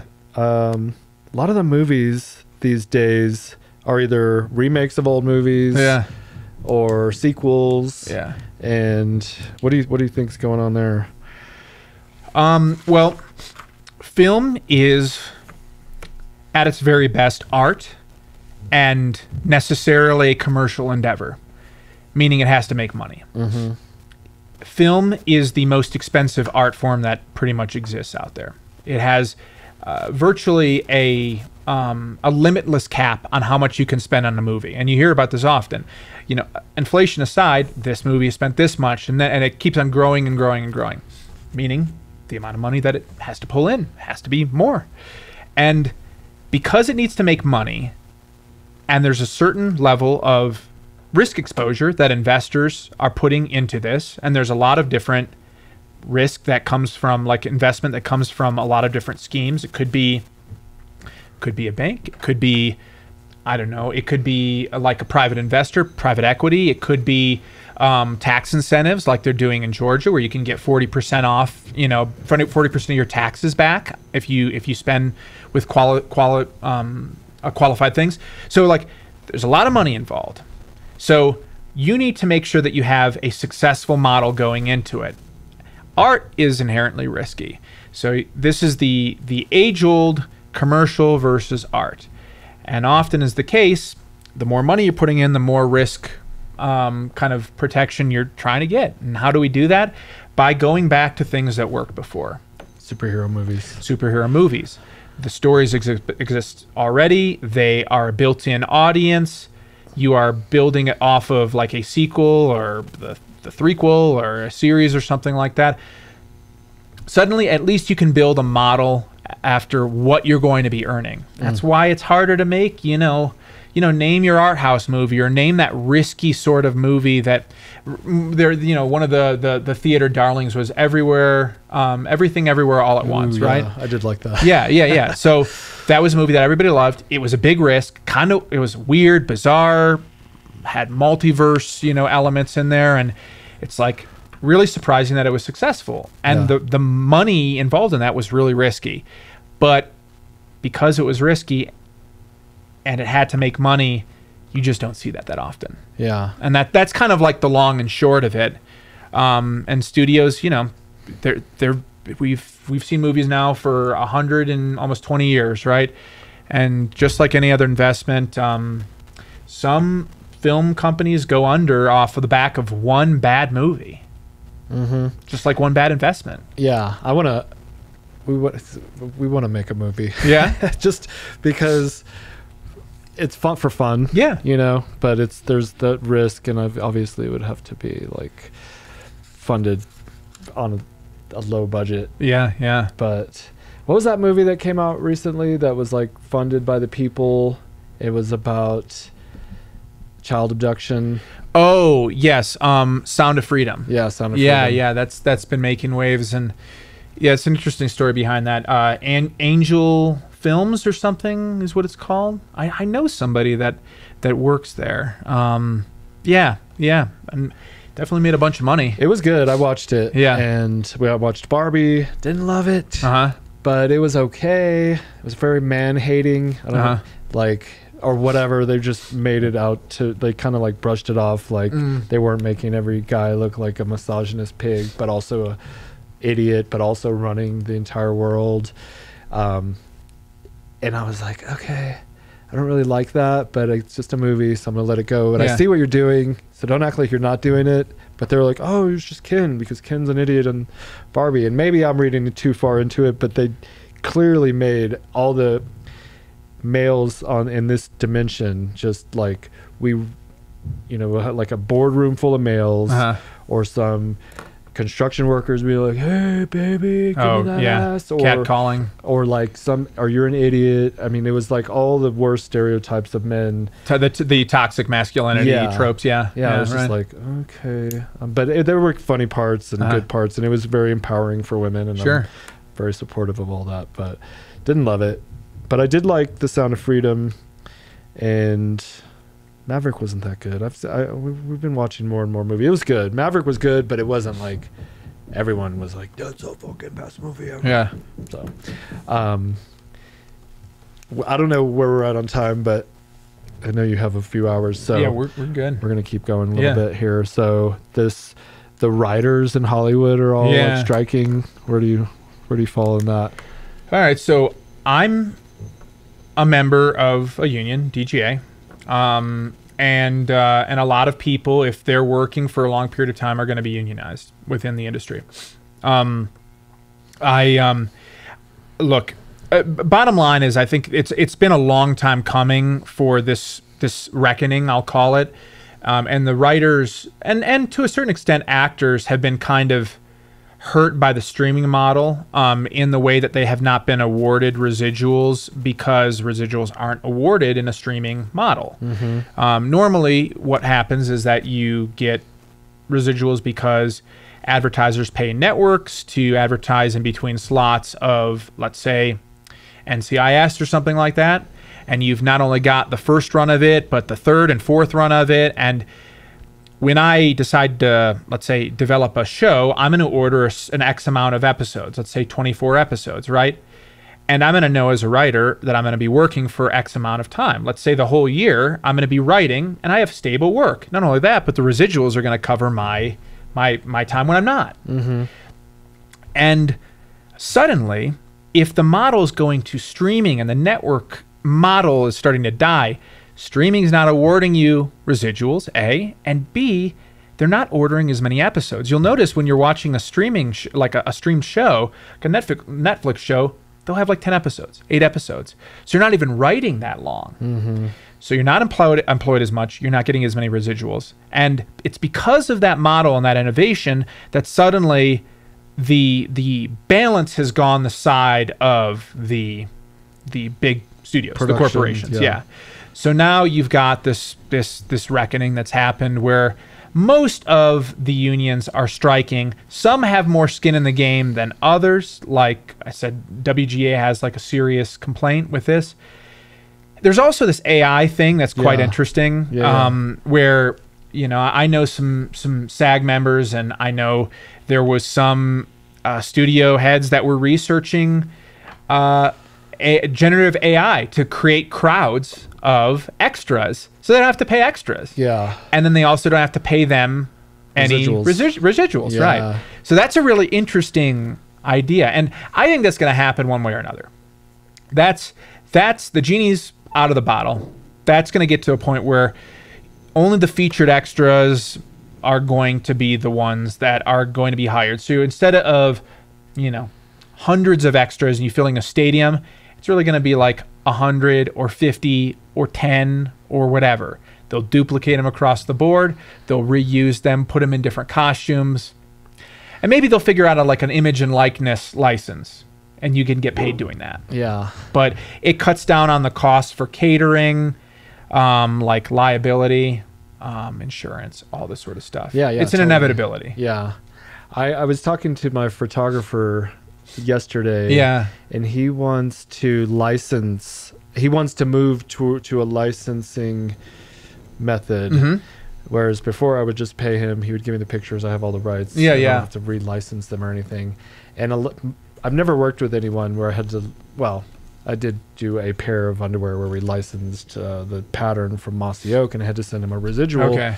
And I didn't get any benefit from using their camo. They didn't like promote SHEATH through Mossy Oak. Mm-hmm. I was promoting Mossy Oak through SHEATH, and I was paying them the whole time I was doing it. And we ended up not re-signing with them because like it's like I can just make my own camo pattern. Yeah. If it's gonna, I thought my paying you was going to result in you doing something in addition to providing me this pattern, but something to promote the collaboration. And they didn't. I was so pissed because the guy said that they were, and it was a few years ago when we weren't as big as we are now, and that money meant a lot. It was like, you're fucking me right now. Like, I'm going to kill you. Yeah, yeah. But like in the real world, for the most part, like licensing or residuals is not, there's no like basis for it. You need to write another movie or something. Is what I would say as a business owner. Like, I'm not just going to pay you for the job you did that one time 10 years ago and keep paying you for eternity. Granted, I guess if I'm still making money from the advertising, I could see. Yeah. Now I'm working it out in my head a little bit, but yeah, I think that's the sticking point. It's like if you imagine, like, you know, Seinfeld, for instance. Yes. You know, that is a goal. It's a cash cow. Oh my God. You know, I love the show. Yeah. But it continues to make them millions and millions, that whole squad. Yeah. Right. And I remember Seinfeld being on a talk show. He came out after I think he came and voice acted in this movie. It was B-movie or something, yeah, right? I remember that, yeah. And he did this press tour, and he's like, he was asked by, maybe it was Jay Leno or something, why are you coming back after all these? He's like, I was old, tired, and way too wealthy. Like, I didn't need to work a day in my life again. And he still doesn't. But, you know, Seinfeld continues to make a lot of people a lot of different money, and that was, you know, the work they had done a while ago. And if you're still making money off of it, and like other people are making money off the back of it, I think that's a fair. I could see that too, yeah, because it's not you don't have to remake the product over and over again. Right. It's like, it's made, it's sealed, it's done, it's forever finished, and let's all get some residuals off this. I suppose I could see that. Yeah. As a sticking point, but also the entire industry is changing and moving to the streaming model where commercials don't exist as much. And although a lot of the streaming services I subscribe to have commercials, which is, they do have the ad, like they have the subscriber version, and then the like normal, like the paid. They have the subscribe one, and then they have like the non one where they play ads. Yeah, like Hulu has been doing this for years. Yeah, Hulu and Peacock. I'm paying you $7.99, but I'm still getting commercials. But that's okay.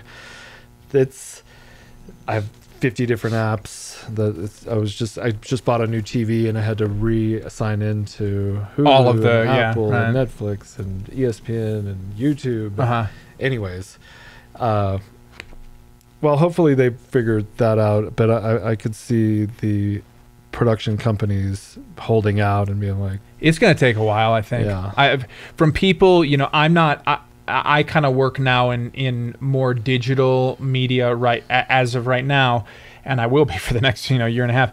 But a lot of my buddies are just sitting on their hands right now, you know, and it was tough because they were doing the same thing during the pandemic, and this coming back to back, it hurts bad. Like these are, and these aren't like the 1%, the people who are on the red carpet. These are just like, you know, G&E, like Grip and Electric. These are people who hair and makeup and stuff like that. A lot of people are having to go back to like jobs that you'd normally do if you like flunk out of film school or something, right? Like they have specialized skills that doesn't transfer all the time. So it's tough. It's tough for them. Yeah. And we're not going to see movies, you know, for the same thing that happened during the pandemic, where there was like a glut of movies. It's going to happen in the same way. Like all of our favorite shows and our sequels, there's going to be a delay. Yeah. Of almost, it's been like 6-8 months. Yeah. So, and they're not close to a resolution. Yeah, I could see it being a sticking point. Yeah. Because it's where I'm agreeing to pay you residuals forever. I'm uncertain about the future, and I don't want to make this agreement as an employer. But I could, Seinfeld and Friends and all that's a totally different era. Well, even residuals and royalties, they have like a term. You know, they're not perpetuity. Okay. So I mean, like you renegotiate them. Yeah. And I don't know of any like lifetime. Even intellectual property has like a 75-year like termination point before it goes to the public domain. It's 20. Well, as far as inventions for patents. Oh, patents are different. Yeah, but like a movie, you know, like Charlie Chaplin movies, you can now just use. Buster Keaton movies. And you can old use books. Old books, exactly. Yeah. No? Okay. Yeah. That's true. Very good. Let me see what we're doing here. Yeah. Do you need to go to the bathroom or anything? I'm good. Right, we'll do like 10 more minutes. Sure. Because it's been a little while. Okay. That's fine. I appreciate you coming on here. I'm having a good time. Yeah. I like doing these in-person ones, so I'm glad you kind of pushed for that. We could have done a virtual. This is so much better. I mean, like as somebody who had a podcast for years, it's like I would have much rather. The banter's not as good. It's like there's a delay, there's a lag, there's no chemistry. Yeah. Yeah. No, and I've done probably the majority of my podcasts have been virtual, and the last 5 or so have been in person, and I'm like, I really like doing this better. It's harder for my brother to edit them. Yeah.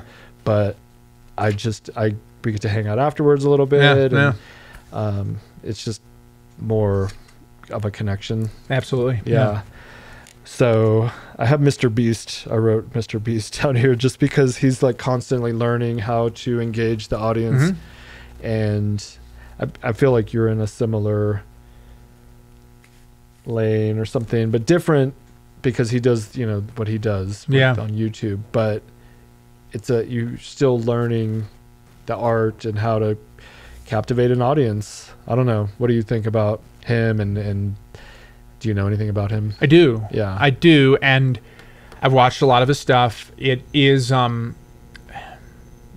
it's very different than filmmaking. Yeah. And I remember even Mr. Beast saying something like he finds like most movies too slow. Like he can't watch movies that much, and he and I on that level are just very different creatures, and he knows he's not really making art, but also, you know, filmmakers have to be commercial, and he's the king of YouTube. Like he knows that algorithm to a T. He's constantly, as you say, constantly learning, growing, trying to figure out. He's meticulous about the intros. You can see from beginning like of his career to where he is now, how he's changed things, moved things around, changed thumbnails. Like this dude is extremely good at what he does. Yeah. And I don't have a lot of bad things to say about him in that regard.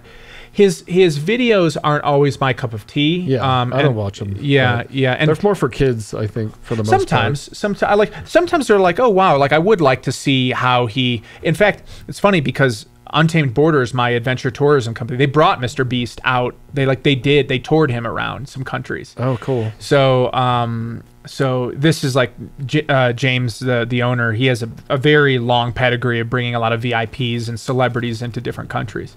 Mr. Beast was one of them, but yeah, he's a good example of like he is a good lodestar for learning and figuring out what works and what doesn't.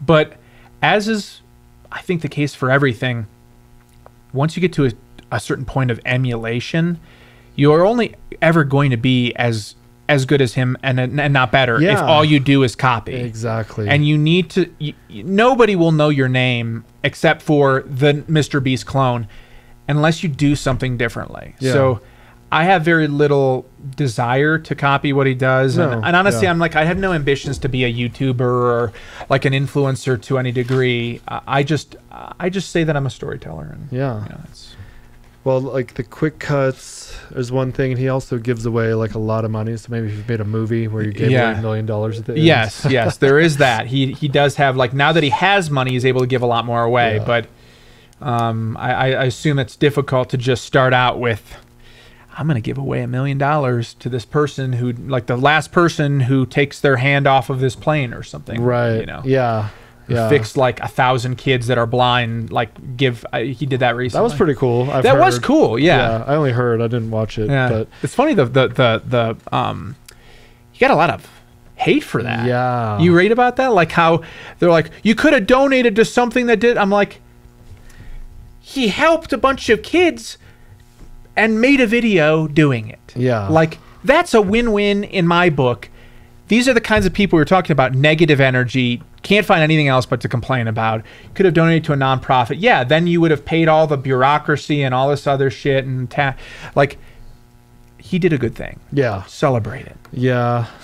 I was watching him, and we're trying to build our YouTube page, and we've taken a couple of his pointers, but you know, you need to be authentically you. Yeah. And otherwise you're just copying someone else. And yeah. We give away money. It's kind of working a little bit, but it's not that great. I watched Parasite. Oh yeah, yeah. Recently, it was pretty good. Yeah, I like that movie a lot. Yeah, that was like I guess it wasn't really like everything everywhere all at once, other than there was both like Asian kind of actors and stuff. Yeah, but it was different. So in that regard, it was just like a new concept. It was a good story. It kept me going.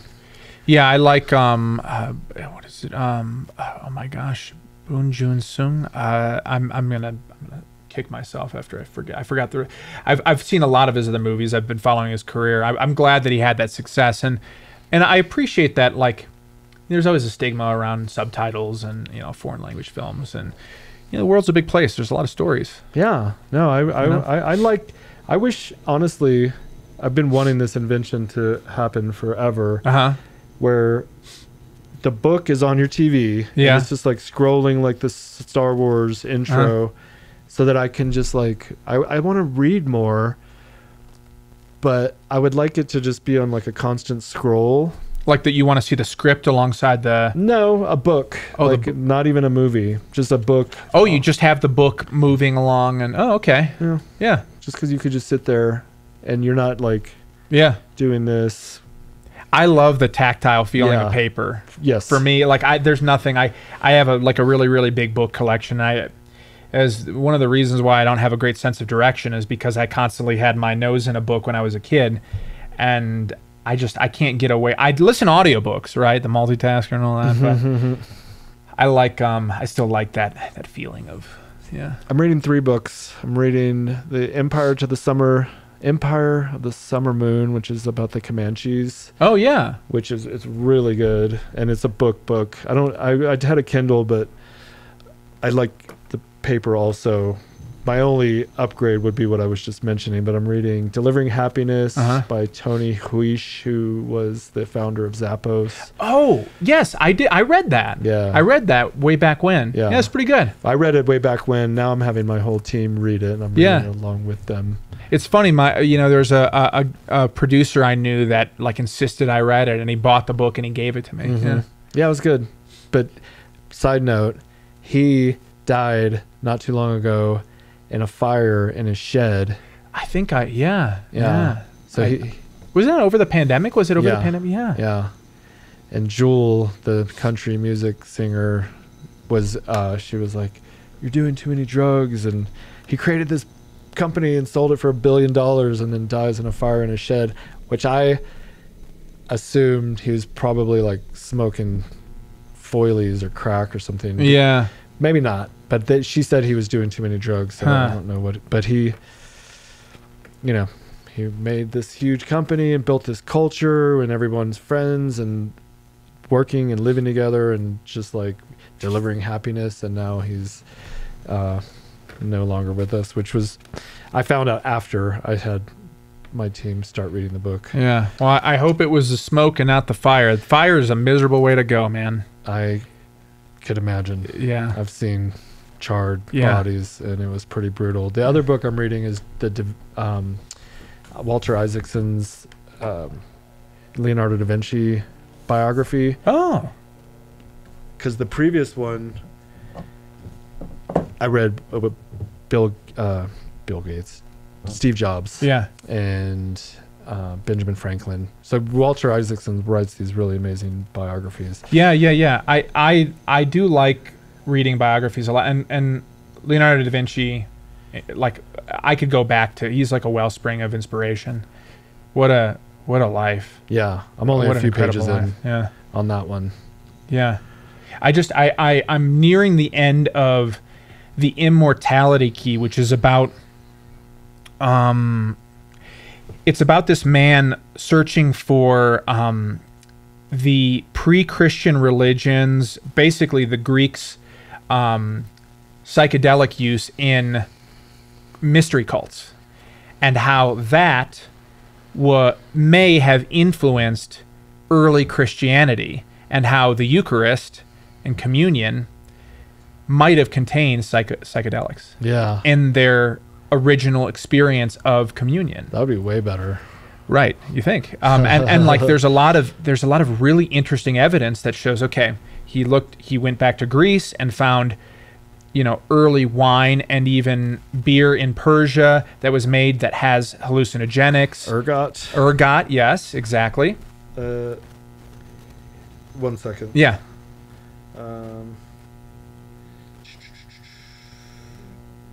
Come on. You motherless goat.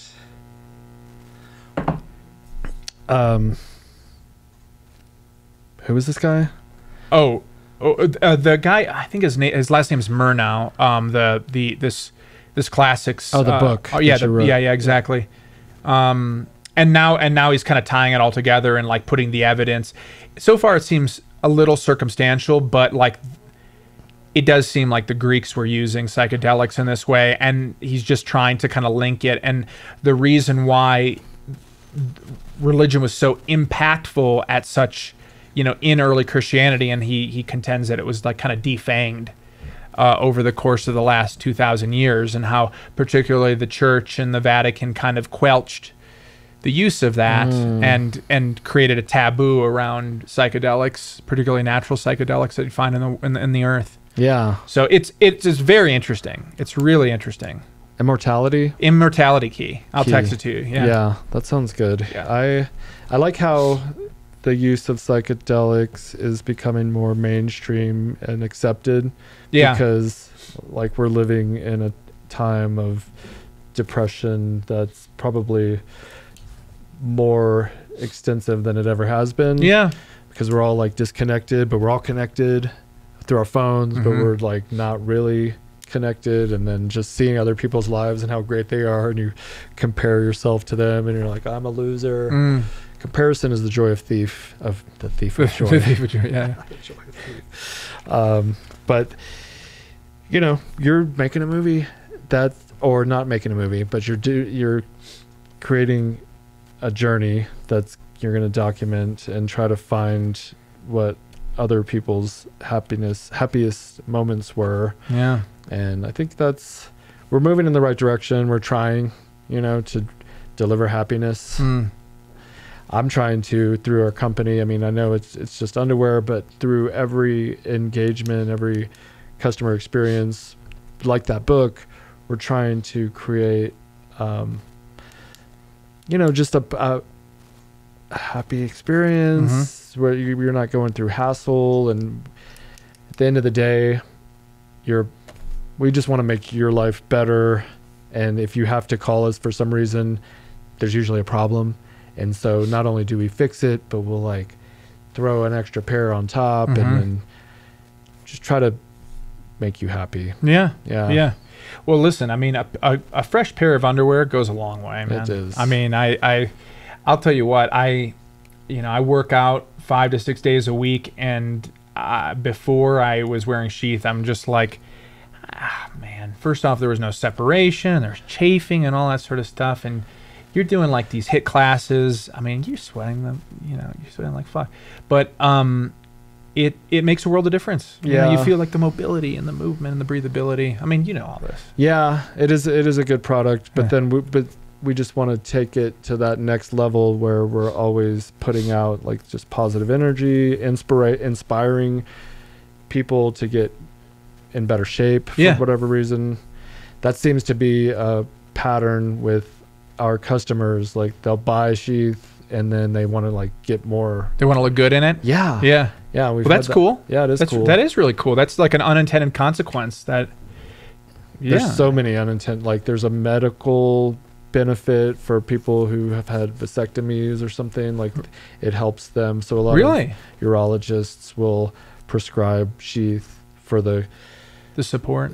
Yeah. Wow. Yeah. I wouldn't have guessed. That's cool. That's really cool. That was unintended. And the people we work with, like yourself, we try to make sure they're badass motherfuckers. And then that way we're aligned with that type of individual to inspire others. That's the brand, right? Step it up. Yeah. It's really cool how you've been working with like a lot of the MMA line you're going. That's great. I've worked with recently Sean O'Malley nice. And Max Holloway's got a fight coming up. Wishing him luck. The Korean Zombie. We actually just made some merch for him, like a mouse pad. He's a big gamer, right? So we designed a anime mouse pad for him. He's a big anime fan. Max Holloway. And dude's really cool. And he seems cool. The best is blessed. He always says best that. is blessed. Yeah, his home is burning right now. Maui. No. He's from Hawaii. Yeah. But it's a cool collab. That MMA line that makes total sense. And badass motherfuckers. What were you doing with Sean? So we shot. This is kind of a funny concept. We took some gamers and Sean and then some Dallas Cowboys, and we served them lunch and basically brought in an etiquette teacher, like a Southern Belle etiquette teacher, to teach them how to eat properly. Yeah. And we gave them like several different course meal, and they have to like eat the soup properly. 'Cause they're all new money. They're all new. Yeah, they're all new money, and they're all like eating shit like with their hands and stuff like that. Can I eat this with my? Can I? And like they're eating the soup, and you have to like spoon away from you like this. And I didn't know that. Yeah, and then oh my god. Yeah, so it like they learned all this stuff. It was hilarious. And so Sean was one of the guests, and so he was wearing a retainer, and he's like, so should I just like, where do I put my retainer? He like took it off and he put it on the table, and the woman was just like, that's disgusting. Yeah, it's like slobber. Yeah, just like put that in a case or something. Put it in your lap. Yeah, but he was really cool, easy to work with. I love his brand, and it seems like UFC's like really like jumping on him. Like they want to make him like, I don't know, the next Conor McGregor. Basically. Yeah, I mean he just won. Shout out to him, and we've worked with him in the past. We've sponsored some of his podcasts. They didn't go great. Oh, really? Just because he didn't do the read, his coach did the read. Oh, and he did it like reading from his phone. It was uninspired, so we're not working with him. Ongoing. We want you to really wear the underwear, really like actually like it, so because it comes through when you're doing an ad read. Yeah, no, I totally. Yeah, it can't be just like anything else. Otherwise, it's like you're doing yourself a disservice and the product too. Yeah. So we try not to work with just anyone, but every now and then, if they're big enough, like we tried and it didn't work out. So try Max is great. I don't know if he's got a sponsor, but it'd be really cool. Like an anime, like a Max anime. Like collab. Yeah, a lot of anime fans are also MMA fans because they just like the fighting it, right? Yeah. That'd be a badass sort of, if you can ever come up with any concepts for commercials, we work with people remotely that have really done some amazing stuff for us. But they'll like storyboard it out and like send clips of what the video is gonna look like, but they'll either shoot it in a generic version or use stock footage, but to tell the story.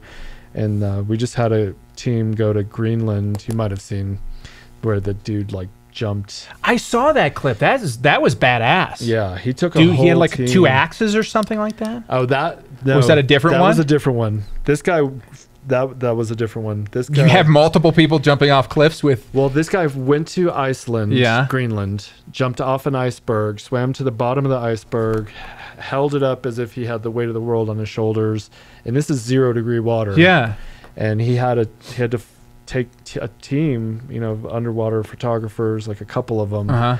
He had to learn how to swim underwater with no gear and like free diving, in 0-degree water, and it was like. And Justin Sheath Justin Sheath, dude, that's some wild shit. It was so epic, and we paid a lot of money for it, and it didn't really.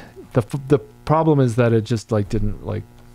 The stunt didn't, yeah, but it was for men's mental health awareness. It did make some news coverage, but we try things. Yeah, well, look. I mean, you don't know until you try. Like this is, in the stunt marketing world, sometimes it works, sometimes it doesn't. You can end up like spending a ton of money with little reward, and sometimes you spend nothing, and it's just like, oh my god, I just got millions of impressions. Yeah, yeah, that was the goal. I just had a vision. You said stunt marketing, and I was like. Okay, so there's a guy jumping off a building in nothing but sheath. Yeah. He lands on one of those pillow blow up things, and then he's just like, oh. Well, maybe but you a could circus die. guy. I think you even on a pillow, you probably would die. Yeah. But just vision things. So maybe an anime. Yeah, that'd whatever. Be cool. But you're gonna go. What's the first country you're gonna hit? So I'm working with my with iVisa, actually is one of my other sponsors. Awesome company. They service like 180 different countries out of like the 195 that exist, right? And they're helping me get into a lot of these difficult to score visas. Like that's really one of the biggest obstacles to get in to some of these countries. They are helping me plan a little bit of the route. I have like the 6th iteration of the route already, and I've had this since like March or something, and I polish it, crystallize it, rework it, tear it apart, and finally I have one that I feel good about. So North and South Korea are first up. Nice. North. Then Turkey, then Russia, Belarus, and then counterclockwise around Africa. Yeah. Are you going to the UAE? I will be. Okay, cool. Well, you have to let me know how that goes. We want to break into that market. Yeah. They got a pretty good discretionary income there, at least in Dubai. Dubai, everybody tells me it's like Vegas, right? But even wilder. To me, I like Vegas to an extent, but I have a feeling I'd like Abu Dhabi better. But I think I will be going to Dubai because that's kind of like the biggest airport there. I thought they were the same thing. Yeah. For some reason. One's just a little bit more like less commercialized, I guess. Okay. Yeah. The United Arab Emirates is more commercialized. Well, UAE is the country, and then you've got Dubai, which is the big like. Basically, it's just like a shopping mall. And then Abu Dhabi. And then Abu Dhabi, right. Yeah. We used to be able to go on like our little. When you're in Iraq, you could go on a 2-week vacation and then come back, and you would go to Abu Dhabi. I think I never went. My tours were like 6 months each time, so we didn't get that. Most of your time was in Iraq? Yeah. Both tours were in Iraq. It was an experience, and I had the idea for this while I was there. Well, okay, so I feel like we could go on forever, but yeah, probably. We're gonna wrap it up. We got work to do. Tell everyone where they can find you. Yeah. Instagram's going to be the so-called hero account where like a lot of the materials trickling down from that. I'm kind of customizing things for that. I got the biggest following there. So MA Zervos is my Instagram handle. But Project Cosmos is what this whole thing is called, Project Cosmos. So you'll be able to search that on YouTube as well as on TikTok. And then we'll have a website as well. I think it'll be called theprojectcosmos.com. I think that's what we stuck on. So love to have you follow the trip. And I mean, it's going to be one wild ride, man. I'm going to make it back. I'm going to break the record, and I'm going to have a lot of stories to tell. So, okay. Well, thank you, Michael, for joining me. You're welcome, Bobby. Yeah, thanks for having me. All right. Thank you, everyone, for watching. We'll be back next time. Peace.